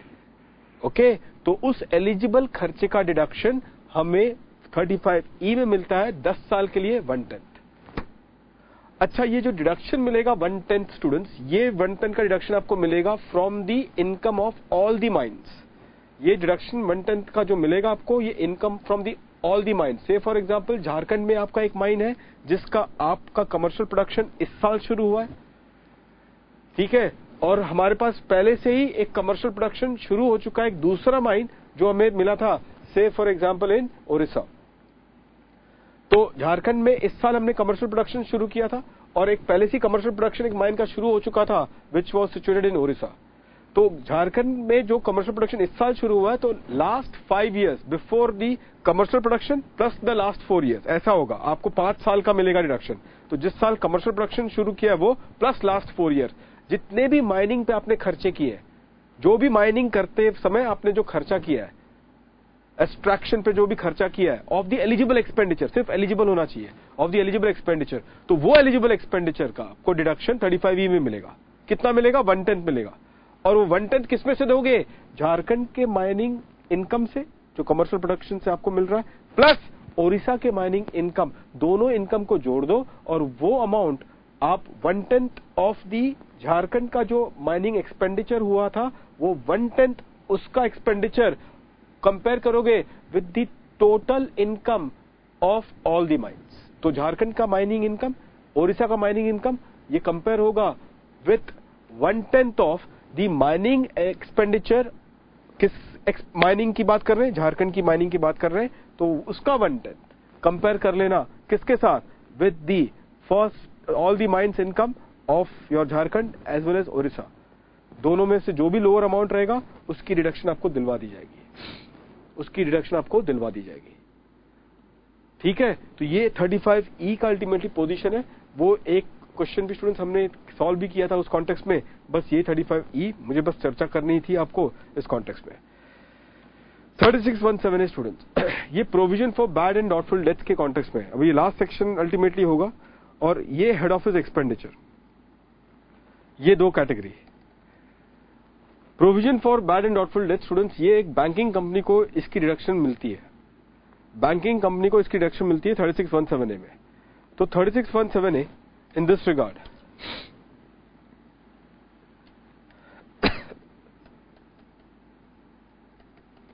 ये किसके लिए है? Provision for bad and doubtful death. 2% है student, 7.5% and 5% of the PGBP। Sorry, herein 7.5% and 5% of the total income.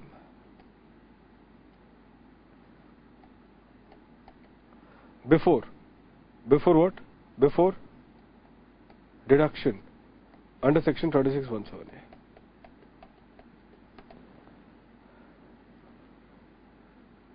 Total income है स्टूडेंट्स, PGBP नहीं है, टोटल इनकम है इस पे।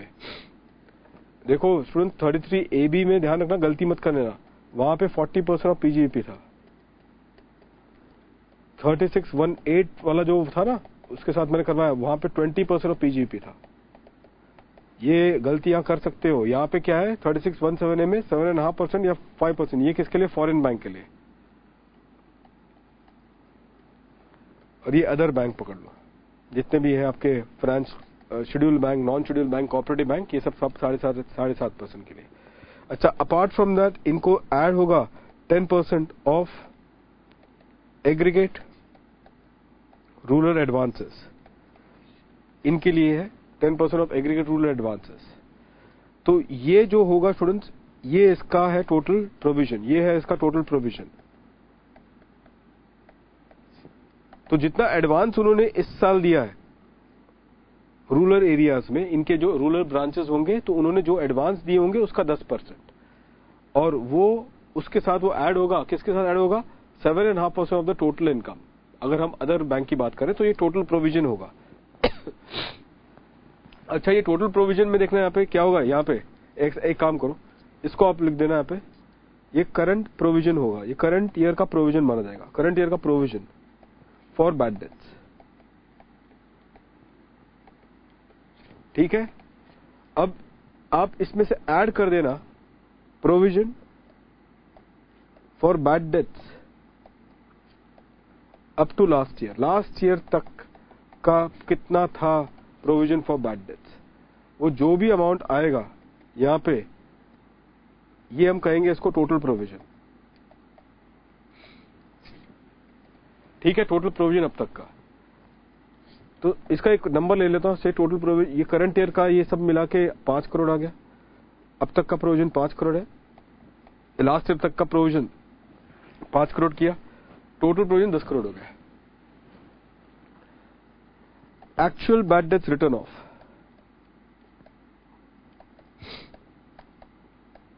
During the previous year, during current year. तो ये initially क्या करोगे आप लोग? इनिशियली इसको डिसअलाउ करना है। इनिशियली क्या करेंगे? डिसअलाउ करना, ऐड बैक कर लेना इसको। इसका दो अमाउंट देता हूं, 8 करोड़ और से 12 करोड़। दो सिचुएशन है, केस 1 8 करोड़, केस 2 12 करोड़। तो केस 1 8 करोड़ है, केस 2 12 करोड़। 8 करोड़ में स्टूडेंट्स यहां पे और यहां पे आंसर क्या होगा? No deduction of bad debts, और यहां पे बैड डेट्स की डिडक्शन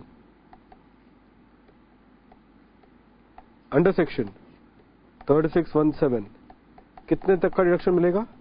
2 करोड़ का एक्सेस अमाउंट, 2 करोड़ का डिडक्शन मिल जाएगा। ये एक था पॉइंट जो हमने किया था, ये अमेंडमेंट भी था ऑफ FF 2014 में, अमेंडमेंट भी आया था, 14 या 13 में अमेंडमेंट था ये, तो अकॉर्डिंगली ये अमेंडमेंट भी इसमें देख लिया हमने।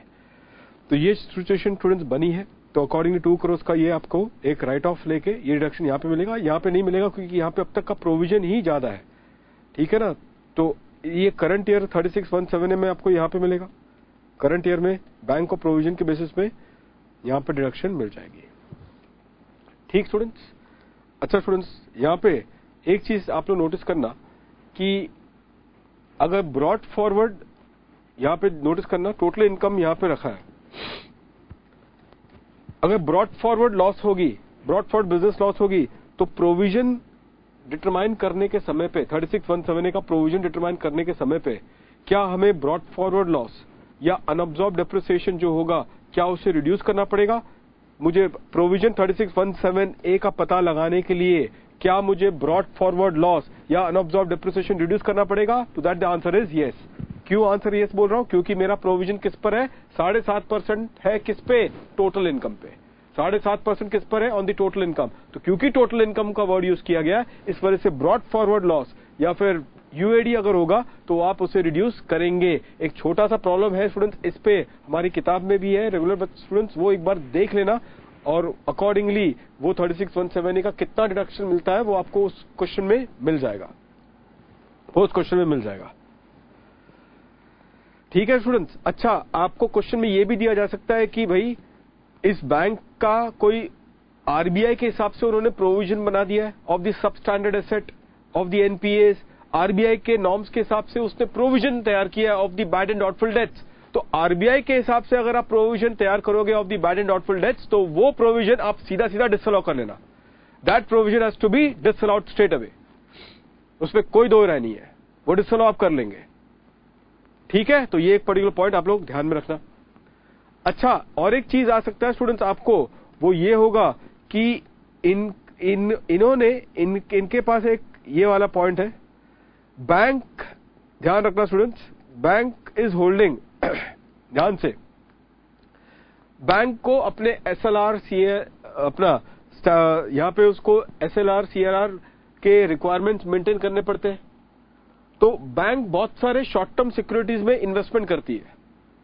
Bank is investing in many short term securities, और क्योंकि बैंक शॉर्ट टर्म सिक्योरिटीज में इन्वेस्टमेंट करती है, इस वजह से वो securities they are holding for investment as a stock in trade.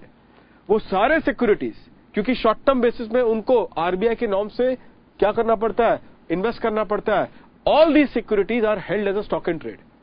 तो अगर कोई सिक्योरिटी अगर बैंक होल्ड करती है as a stock in trade, तो स्टूडेंट्स आपको तो पता ही है कि वो स्टॉक इन ट्रेड का वैल्यूएशन होता है बैंक के लिए। सिक्योरिटीज, दो इश्यूज यहां पर है, securities held as stock in trade, held as a stock in trade, दो, इसके अलावा दो इश्यू क्या है? Security held as stock in trade, वो बताओ इसका वैल्यूएशन कैसे होगा? कॉस्ट और market price whichever is lower. ध्यान रखना आईसीडीएस नहीं है इसलिए बच रहे हो, आईसीडीएस अगर आ जाए तो ध्यान रखना अगले अटेम्प्ट से इसकी स्थिति सब चीज चेंज होने वाली है, अभी फिलहाल आपको टेंशन लेने की जरूरत नहीं है, ठीक है। कॉस्ट और market price whichever is lower, आपके अटेम्प्ट के लिए तो आईसीडीएस नहीं है। अच्छा, इसके अलावा ये पहला मुद्दा था, कुछ इश्यूज थे तो वो देख रहे हैं। अपार्ट फ्रॉम 3617 कुछ और इश्यूज हैं। तो अगर उन्होंने सिक्योरिटी होल्ड किया as a stock in trade तो वो सिक्योरिटी की वैल्यू होगी cost of market price whichever is lower. अगर बैंक ने उसी तरीके से वैल्यूएशन किया तो अच्छी बात है, हमें कोई एडजस्टमेंट करने की फिर जरूरत पड़ेगी नहीं। इसके बाद स्टूडेंट्स और एक पॉइंट है इनके लिए 43D कि एक interest income on NPA,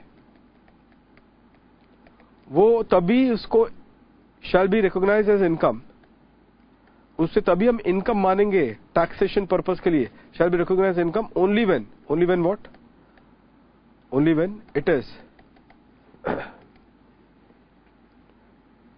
either received, या तो आपने उसको रिसीव कर लिया है या फिर क्रेडिट कर दिया है, कहां पे, इन द बुक्स।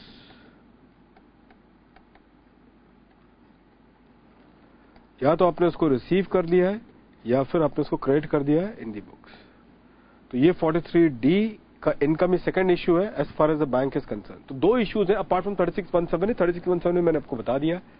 तो इसके अलावा दो इश्यूज बनेंगे और वो ये इश्यूज हैं कि अगर stock and trade securities hold कर रही है तो उसकी वैल्यूएशन कैसे की जाएगी, और जो इंटरेस्ट इनकम ऑन एनपीएस होगा जिसे हम एक तरीके से स्टिकी लोन कहते हैं, स्टिकी लोन, जो लोन चिपक गया है, जो रीपेमेंट की बात उसमें हो ही नहीं रही है, तो ऐसे लोन पे जो इंटरेस्ट इनकम होगा वो हम रिकॉग्नाइज करेंगे जब उस इनकम को हम या तो रिसीव कर ले या फिर जब वो क्रेडिट होगा in the books. This is how the things has to be considered. तो तीन चीज क्विकली स्टूडेंट्स, बैंक के लिए 3617A है, क्वेश्चन के अंदर जो भी provision for bad and doubtful debts उन्होंने आरबीआई के नॉर्म्स के हिसाब से अगर दे रखा होगा आप उसे एड बैक कर लें।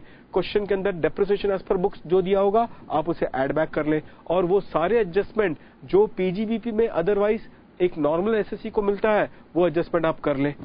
जो स्पेशल एडजस्टमेंट होगा वो 3617A का होगा। अच्छा स्टूडेंट्स, और एक चीज, अगर क्वेश्चन के अंदर बैड डेट्स दे दिया है कि उसने रिटर्न ऑफ किया बैड डेट्स इतना, वो पीएनएल डेबिट किया है, तो उसको भी आपको डिसअलाउ करना पड़ेगा।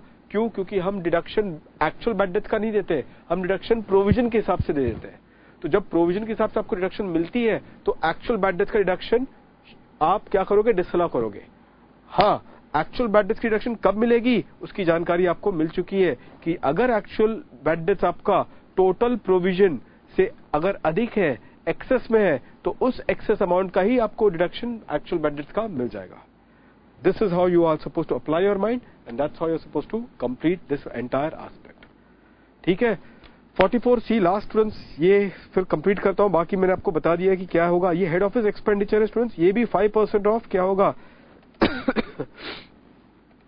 ये जो भी होगा आपका actual head office expense apportion,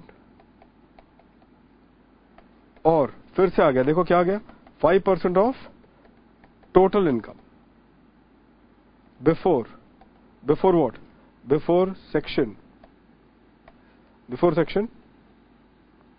44C। Actual HO expense यहां पे और यहां पे। अच्छा, यहां पे एक्चुअल एचओ एक्सपेंडिचर में ध्यान रखना शैल नॉट इंक्लूड, यहां पे दो चीज होगा, दो इश्यूज हैं इसके अंदर, दो इश्यूज होंगे यहां पे। यहां पे जो इश्यू होगा वो ये है, shall not include capital expenditure. इसके अंदर कैपिटल एक्सपेंडिचर नहीं होगा, सिर्फ एडमिनिस्ट्रेटिव एक्सपेंस। इसका मतलब ये है कि इंडिया में ब्रांच है और हेड ऑफिस फॉरेन कंपनी में है, वो हेड ऑफिस क्या कर रही है, अल्टीमेटली वहां के एक्सपेंडिचर को अपोर्शन कर रही है टू द इंडियन ब्रांच। तो इंडियन ब्रांच जो है उसको कितना एक्सपेंडिचर का रिडक्शन मिलेगा, तो उसकी रिडक्शन स्टूडेंट्स कितनी होगी, एक्चुअल जो अपोर्शन किया है उसने एक्सपेंडिचर, जिसमें से कैपिटल एक्सपेंडिचर को आप बाहर कर दे, और वो एक्सपेंडिचर को आप कंपेयर करोगे, जो अपोर्शन एक्सपेंडिचर आप उसे कंपेयर करोगे with what, 5% of the total income before section 44C। अच्छा, ये पॉसिबल हो सकता है स्टूडेंट्स कि अगर आपके पास करंट ईयर में इनकम ना हो, if no income in the current year, no income in the current year. ठीक है students, if no income in the current year, तो ऐसे स्थिति में आप लोग के लिए क्या होगा स्टूडेंट, जल्दी से बता दो। यहां पे आपको फिर एवरेज टोटल इनकम लेना पड़ेगा। मतलब कि अगर no income in the current year का मतलब क्या है, करंट ईयर में आपके पास लॉस है, इसका मतलब होगा कि अगर करंट ईयर में अगर आपके पास लॉस है तो आपको एवरेज टोटल इनकम लेना पड़ेगा लास्ट 3 ईयर्स का, average total income of last 3 years. और वो एवरेज टोटल इनकम जो आप लोगे वो उसका 5% ले लेना, और वो 5% को आप कंपेयर करोगे with the amount that has been apportioned. तो ये पर्टिकुलर पॉइंट बनता है स्टूडेंट्स आज ध्यान रखना, अब कंप्लीट हो चुका है ये करने के लिए। बाकी ये जो 2-3 सेक्शंस हैं यहाँ पे स्टूडेंट्स, वो 2-3 सेक्शंस अल्टीमेटली आपको अपने एंड पे ही करने होंगे। आप लोग को अब तुरंत मैं बता दूं, आपको घर पे अब क्या देखना, देखो स्टूडेंट्स सब चीज बाकी हो गया। अब क्लास में मैं ये नहीं करूंगा, अभी तुरंत जाके आपको एओपी बीओआई का वो चार्ट देख लो अपने घर पे आके। तुरंत आपको अपने एंड पे देखना पड़ेगा, चार्ट देखनी पड़ेगी एओपी बीओआई का, और उस पे एक क्वेश्चन जो रहेगा, ये चार्ट होगा टैक्स रेट पे, टैक्स रेट पे।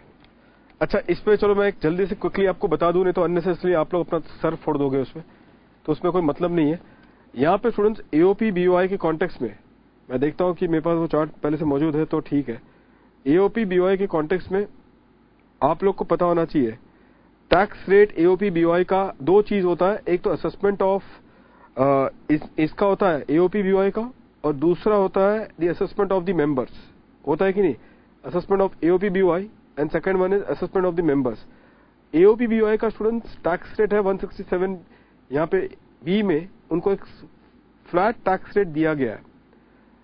टैक्स रेट उनको दिए गए हैं स्टूडेंट्स एओपी बीओआई को, तो accordingly now on that basis बस 1 मिनट का समय दे देना, मैं जल्दी देखता हूं, अगर है तो ठीक है, नहीं तो फिर क्विकली मैं दूसरे तरीके से आपको बता देता हूं। बस मुझे 30 सेकंड का समय बस दे दो।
चलिए स्टूडेंट्स, यहाँ पे जो असेसमेंट ऑफ एओपी बीओआई के कॉन्टेस्ट में इस सिचुएशन में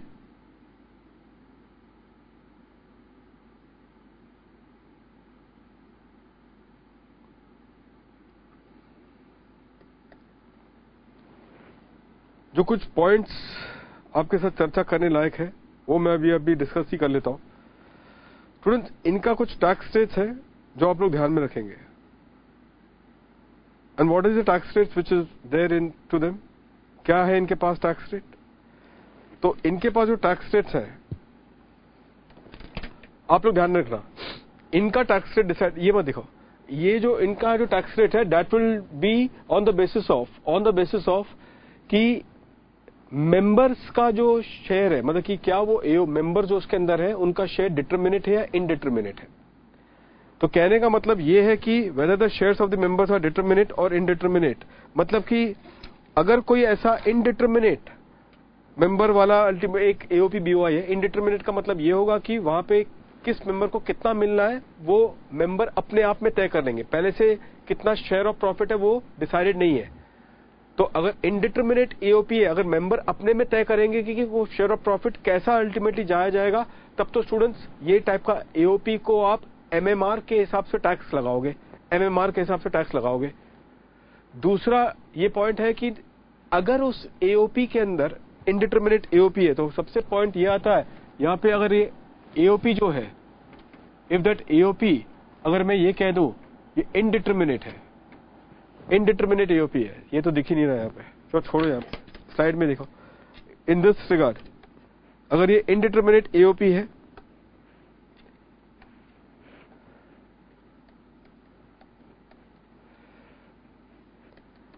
इनडिटरमिनेट है और ये डिटरमिनेट है, तो इनडिटरमिनेट में यहां पे अगर कोई भी एक ऐसा फॉरेन कंपनी अगर मेंबर है, तो अगर फॉरेन कंपनी अगर मेंबर है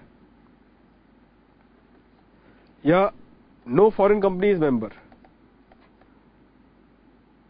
कोई भी फॉरेन कंपनी एक मेंबर नहीं है, तो अगर फॉरेन कंपनी मेंबर है तो आप बता दो ये टैक्स होगा किस रेट पे अल्टीमेटली, इसका टैक्स रेट क्या होगा, इसका हायर टैक्स रेट रहेगा, हायर टैक्स रेट। और हायर टैक्स रेट स्टूडेंट्स कितना होगा बता दें जल्दी से, 40% प्लस फॉरेन कंपनी का सरचार्ज लगाना ही है आपको, सरचार्ज बाय डिफॉल्ट लगेगा, सरचार्ज बाय डिफॉल्ट लग जाएगा। मैंने ये चीज आपको एम्फेसिस के साथ करवाया था, ये सरचार्ज बाय डिफॉल्ट आपको करना ही पड़ेगा। टोटल इनकम पे मत जाना कि टोटल इनकम इसका 1 करोड़ के ऊपर है या नहीं, वो आपको देखना नहीं है, बाय डिफॉल्ट सरचार्ज लगने वाला है। और अगर यहां पर होगा तो ये एमएमआर होगा। एमएमआर क्या है 30%, और डिफॉल्ट सरचार्ज लगाना ही है, हाईएस्ट सरचार्ज जो है वो आप लगा दोगे।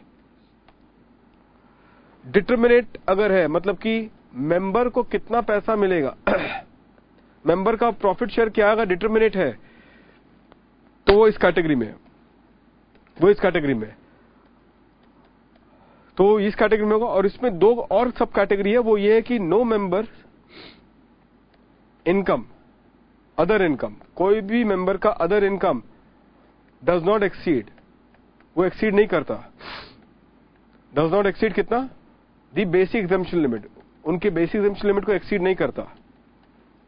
या फिर दूसरा कैटेगरी कि नहीं, कोई ऐसा मेंबर है जिसका income other income basic exemption limit को एक्सीड कर जाता है। तो स्टूडेंट्स यहां पे जो होगा, no member other income no member other income exceed, कोई भी मेंबर का अदर इनकम एक्सीड नहीं करता बेसिक एग्जम्पशन लिमिट, कोई भी मेंबर का अदर इनकम एक्सीड नहीं करता बेसिक एग्जम्पशन लिमिट। तो बताएं क्या होगा, कोई अगर ऐसा मेंबर मतलब कि से फॉर एग्जांपल एक ऐसा एओपी है जिसमें 2 भाई है, ठीक है, 2 ब्रदर्स है, और दोनों ब्रदर्स का जो अदर इनकम है से बैंक इंटरेस्ट, एओपी के अलावा, एओपी के बिजनेस के अलावा उनका जो अदर इनकम है से बैंक इंटरेस्ट, और बैंक इंटरेस्ट दोनों को 1 लाख रुपए है। तो इसका मतलब ये हुआ कि वो दोनों भाई जो है उनका अदर इनकम 2.5 लाख के नीचे है। इस वजह से क्या होगा, यहाँ पे एओपी को आप क्या करोगे, टैक्स लगाओगे एट इंडिविजुअल टैक्स रेट, जो इंडिविजुअल टैक्स रेट होगा स्लैब रेट उसके हिसाब से जाएगा, ठीक है। और अदर कैटेगरी तो बता दिया आपको, अदर कैटेगरी में भी यहां पे 2 हिस्सा बनेगा कि अगर कोई हायर रेट का मेंबर है, अगर कोई फॉरेन कंपनी वाला है या फिर नो फॉरेन कंपनी वाला कैटेगरी। अगर फॉरेन कंपनी है तो इसमें क्या होगा, फॉरेन कंपनी मेंबर का जो जितना शेयर होगा तो उस एक्सटेंट तक, उतने एक्सटेंट तक एओपी की जो प्रॉफिट होगी उसको आप टैक्स करोगे किस पे, हायर रेट पे, उसको आप टैक्स करोगे किस पे, हायर रेट पे। और जो बैलेंस जो प्रॉफिट है, जो बैलेंस प्रॉफिट होगा ये एमएमआर पे है। कोई भी अगर फॉरेन कंपनी नहीं है तो एंटायर प्रॉफिट जो होगा वो एमएमआर पे चला जाएगा, एंटायर प्रॉफिट एमएमआर पे। तो से फॉर एग्जांपल एक एओपी है जिसमें 2 कंपनी है, दोनों इंडियन कंपनी है, एओपी की प्रॉफिट 10 लाख है। अगर एओपी की प्रॉफिट 10 लाख है और दोनों इंडियन कंपनी का शेयर्स इक्वल है, तो अगर ऐसी बात है तो स्टूडेंट्स हम क्या बोलेंगे, वो एओपी का डिटरमिनेट है, हाँ डिटरमिनेट है। अच्छा, उस एओपी में कोई बेसिक एग्जम्पशन लिमिट वाला कैटेगरी होगा, उस एओपी के मेंबर्स में कोई बेसिक एग्जम्पशन लिमिट वाला कोई कैटेगरी है? बिल्कुल नहीं, क्योंकि उसमें तो कंपनी आपका बन चुका है, उसमें तो कंपनी आपके मेंबर्स है, और कंपनी को तो बेसिक एग्जम्पशन लिमिट मिलता नहीं है, आपको पता है स्टूडेंट्स। तो कंपनी को कोई बेसिक एग्जम्पशन लिमिट नहीं मिलती है, तो इसी वजह से स्टूडेंट्स हम कहेंगे कि वो अदर कैटेगरी में जाएगा, क्योंकि वहां पे बेसिक एग्जम्पशन लिमिट वाला कैटेगरी वाले मेंबर्स नहीं है। तो अच्छा, इसमें कोई फॉरेन कंपनी था? नहीं, फॉरेन कंपनी नहीं था। तो 10 लाख की जो प्रॉफिट थी स्टूडेंट्स, 10 लाख की प्रॉफिट थी, वो आप क्या करोगे, एमएमआर में टैक्स कर दोगे। अच्छा स्टूडेंट्स, मैं अगर ये कहूं कि 10 लाख के प्रॉफिट में 2 lakh long term capital gains था, 10 लाख के प्रॉफिट में 2 lakh long term capital gains था, तो क्या करोगे आप? तो ऐसे केस में वो 2 लाख को आप 112 में 20% का रेट लगाओगे और जो बैलेंस 8 लाख है वो एमएमआर के हिसाब से जाएगा। बैलेंस जो 8 लाख है वो एमएमआर के हिसाब से जाएगा। जो स्पेशल इनकम है स्टूडेंट्स उसको पे स्पेशल रेट और बैलेंस इनकम पे एमएमआर। अच्छा, वो 2 भाई है, वो वाला कैटेगरी आ जाओ। तो no member other income exceed basic income limit, ठीक है, वो 2 भाई वाला कैटेगरी। तो ऐसे स्थिति में एओपी का अगर 10 लाख है तो 10 लाख पे आपको क्या करना पड़ेगा, और 10 लाख में से 2 lakh long term capital gains है, तो ये सिचुएशन में क्या करना होगा आपको? इसमें 2 लाख पे आप एलटीसीजी का रेट लगाए और बैलेंस 8 लाख पे क्या करोगे आप? स्लैब रेट लगा के आप एओपी की टैक्स रेट लायबिलिटी निर्धारित करोगे। स्लैब रेट लगा के आप एओपी की टैक्स लायबिलिटी निर्धारित करोगे।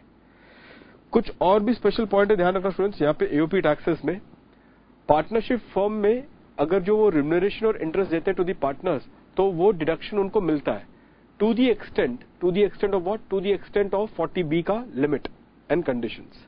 जो भी 40B की लिमिट और कंडीशन है उतना तक तो पार्टनरशिप फर्म को डिडक्शन मिल जाता है, लेकिन जहां तक एओपी जो रिम्यूनरेशन या इंटरेस्ट अपने मेंबर्स को देगा पूरी तरह से डिसअलाउड है 40BA में। तो जो टोटल इनकम जो हमने 10 लाख का लाया था ना, जो टोटल इनकम हमने 10 लाख का लाया था वो 10 लाख में डिसअलाउ हो चुका है। किसके हाथ में? एओपी के हाथ में। टुवर्ड्स वो 10 लाख लाया है after disallowing the remuneration and interest paid by the AOP to its members, ठीक है। अच्छा, फिर फाइनली स्टूडेंट्स आपको अब इतना तक मैंने लेकर आया, रिवीजन हो गया। अब आप ये सिचुएशन में आपको 67A ये मेंबर क्या होगा? मेंबर को क्या करना पड़ेगा? मेंबर को वो इनकम जो एओपी के हाथ में टैक्स हो चुकी है, बताएं कौन सी इनकम एओपी के हाथ में टैक्स हो गई है? मेंबर को एओपी के हाथ में टैक्स, एओपी टैक्स इनकम, बताओ क्या वो इनकम एओपी के हाथ में टैक्स हो चुकी है? वो इनकम, 2 इनकम होगी student. Which is the 2 income? One is the profit of AOP,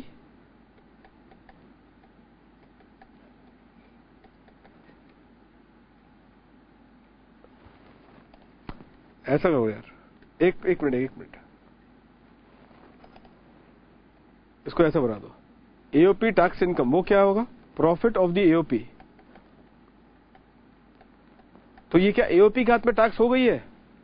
हाँ, AOP tax income profit of the AOP. अच्छा, इस प्रॉफिट में इंक्लूडिंग व्हाट? इंक्लूडिंग रिम्यूनरेशन और इंटरेस्ट भी क्या एओपी के हाथ में टैक्स हुआ है या नहीं?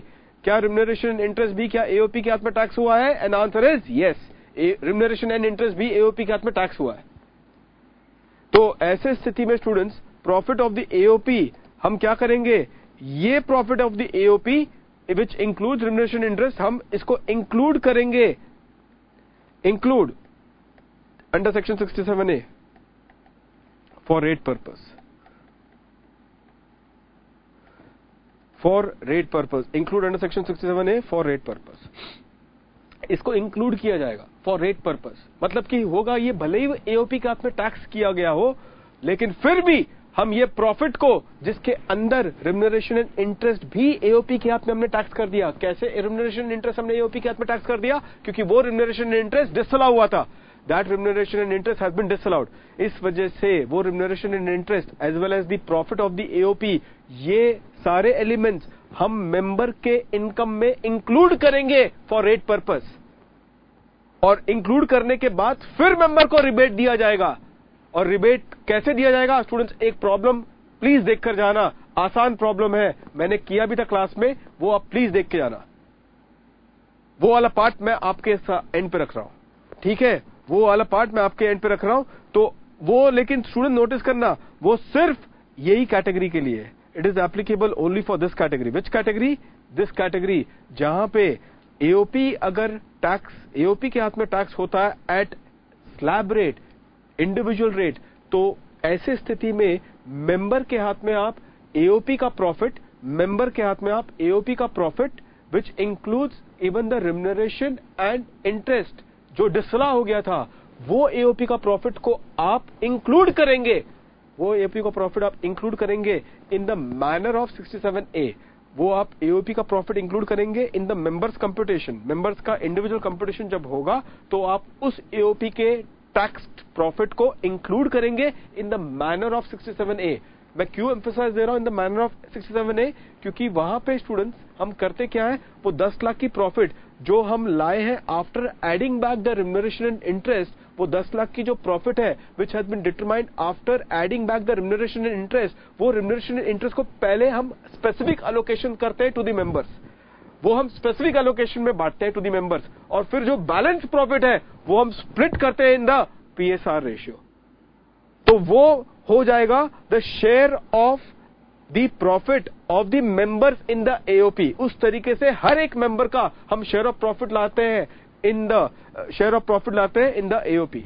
वो अलोकेशन मेथड है 67A का। और फिर वो प्रॉफिट को हम क्या करेंगे, मेंबर के अदर इनकम से ऐड करेंगे, उससे आपको मेंबर का टोटल इनकम मिल जाएगा।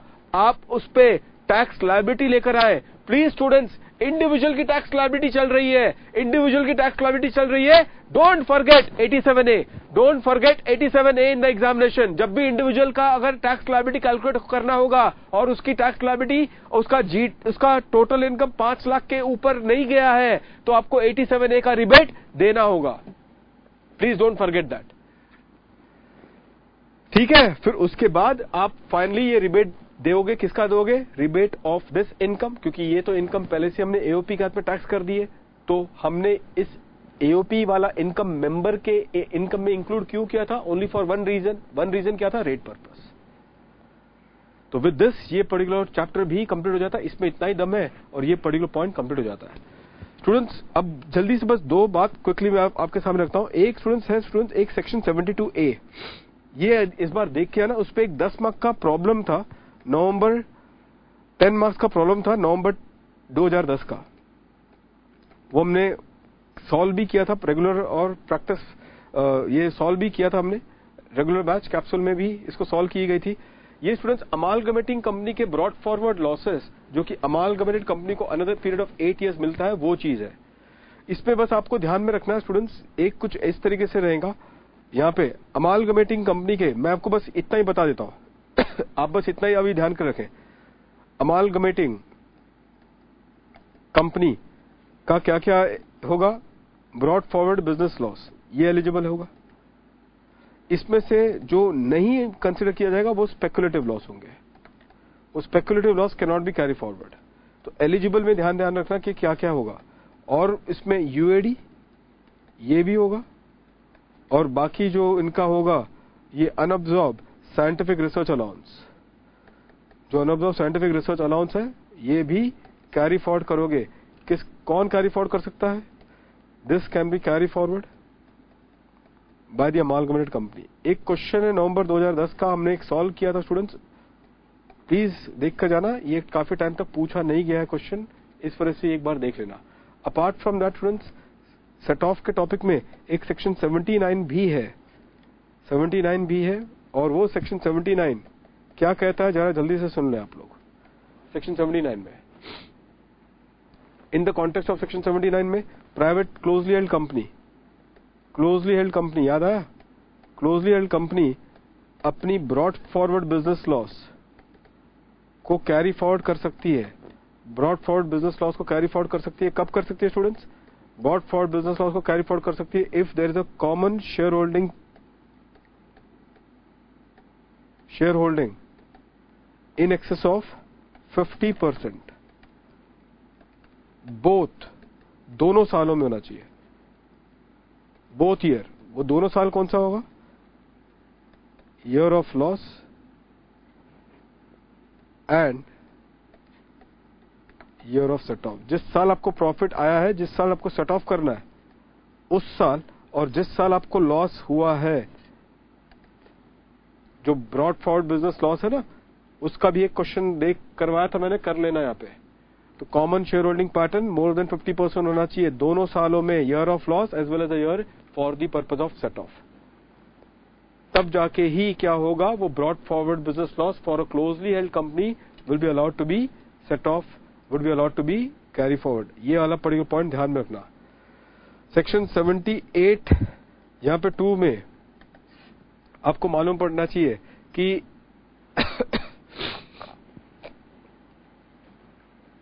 और एक ये कॉन्टेक्स्ट है बिजनेस लॉस के कॉन्टेक्स्ट में, business loss in case of succession. अगर बिजनेस सक्सेशन होता है तो दो चीज स्टूडेंट्स आपको बताई गई थी, अगर इनहेरिटेंस की वजह से हुआ है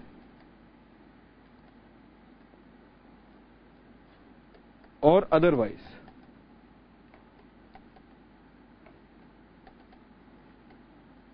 इनहेरिटेंस की वजह से हुआ है या फिर otherwise. 78 business loss in the case of succession. Succession हुआ बिजनेस का, तो नॉर्मल अगर से पार्टनरशिप एक सक्सेशन होता है, एक पार्टनरशिप दूसरे पार्टनरशिप फर्म उसको क्या करता है, टेक ओवर करता है। तो ये इनहेरिटेंस वाला केस है? नहीं। इनहेरिटेंस क्या होता है, सिर्फ फादर का बिजनेस सक्सीड कर लेता है बाय द सन, ठीक है, तो वो इनहेरिटेंस का है। ठीक है, अगर मैं ये कहूं स्टूडेंट्स एक पार्टनरशिप फॉर्म डिसॉल्व होता है। अच्छा, पहले इसका आंसर ले लेते हैं। अगर इनहेरिटेंस हुआ है तो business loss can be carry forward by the successor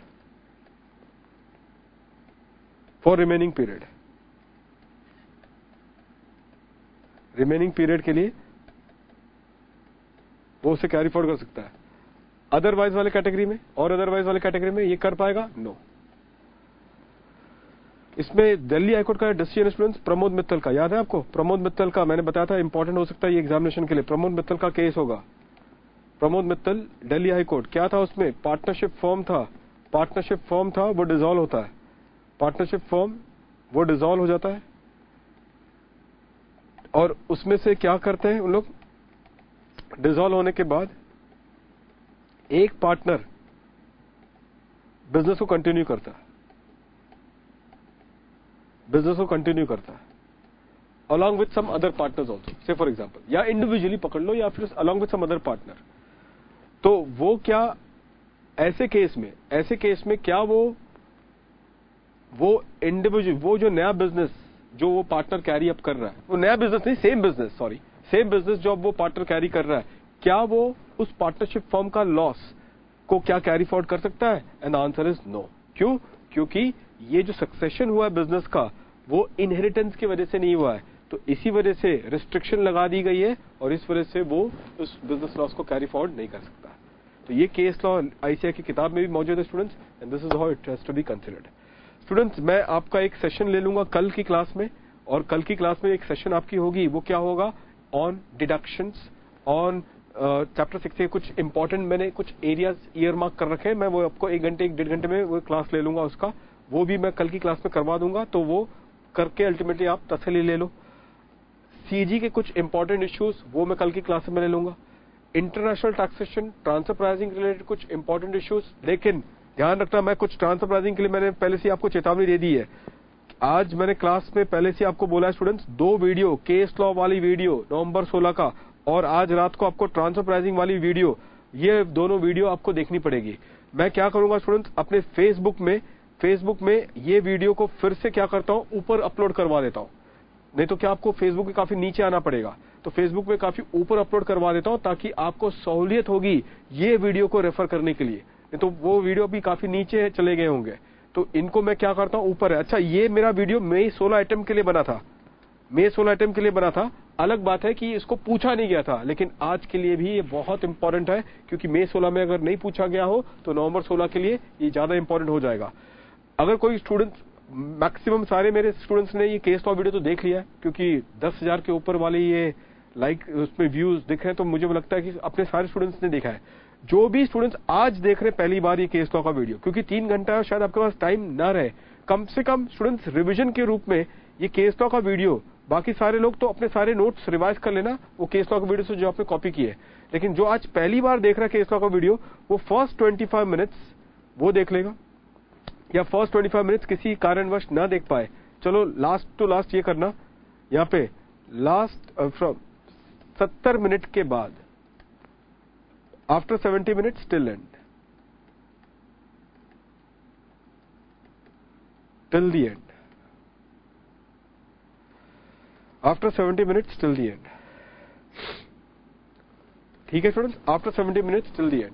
students, इस अटेम्प्ट में चैरिटेबल ट्रस्ट का क्वेश्चन बनने वाला है, पक्की बात है। चैरिटेबल ट्रस्ट का क्वेश्चन बनने वाला है, या तो अमेंडमेंट वाला क्वेश्चन होगा, इसके वजह से मैं ये वीडियो देखने को बोल रहा हूं, क्योंकि वो एंड में जो अमेंडमेंट है आरटीपी में जो है, मैंने एंड में आपको करवा दिया है कि कैसे अमेंडमेंट पे है, ये केस लॉ की वीडियो में आपको मिल जाएगा, और उस चीज को मैं दोहराने वाला नहीं हूं। चैरिटेबल ट्रस्ट की जो कार्रवाई करनी थी मैंने इस केस लॉ की वीडियो में करवा दी है। एंड में आपको अमेंडमेंट का पार्ट मिलेगा, और जो शुरुआत के आपको पहले 10 मिनट अगर आप देखोगे ना स्टूडेंट्स, पहले 10 मिनट देख लेना, तो पहले 10 मिनट की वीडियो में आपको चैरिटेबल ट्रस्ट की केस लॉ जो आईसीआई के आरटीपी में वो आपको मिल जाएगी, तो वो यहाँ पे कवर हो गया है। तो वो अल्टीमेटली एक बार प्लीज देख लेना, इंपॉर्टेंट होगा चैरिटेबल ट्रस्ट इस एग्जामिनेशन में। कल की क्लास में शायद एक और वीडियो में रखने की कोशिश करता हूं, and that is on dividend distribution tax and your alternate investment fund, क्योंकि मेरे हिसाब से ये दोनों में से कोई भी एक, डीडीटी या फिर ऑल्टरनेट इन्वेस्टमेंट फंड, दोनों में से कोई भी एक हिस्सा आपके एग्जामिनेशन में आने वाला है, तय है ये बात स्टूडेंट्स। तो ये दो में से एक का, दोनों का एक क्विक रिवीजन करवा लेते हैं। तो चलिए स्टूडेंट्स, कल 2 से 3 वीडियो ऐसी शॉर्ट ड्यूरेशन की 1.5 आवर्स की ऐसी मैं रख के 2 या 3 वीडियो सीक्वेंस में बना दूंगा। आज 3 वीडियो आपने देख ली, कल भी ऐसी 2 या 3 वीडियो मैक्सिमम देख के इसको कंप्लीट कर लेंगे। ठीक है स्टूडेंट्स, चलिए फिर, thank you very much and good night to all of you, God bless to all of you. मिलते हैं कल, सी यू देन। सोना नहीं है, आज की रात कयामत की रात है, कॉफी वॉफी सब चीज रेडी रहना, स्ट्रेच करो स्टूडेंट्स, बाद में तो सोना ही है, आईडीटी को छुट्टी एक्स्ट्रा, इज़न्ट इट, सो जाना एग्जाम के बाद, लेकिन ज्यादा स्ट्रेच मत करना, अपने हेल्थ पे ध्यान दीजिएगा। See you then, thank you very much, good night.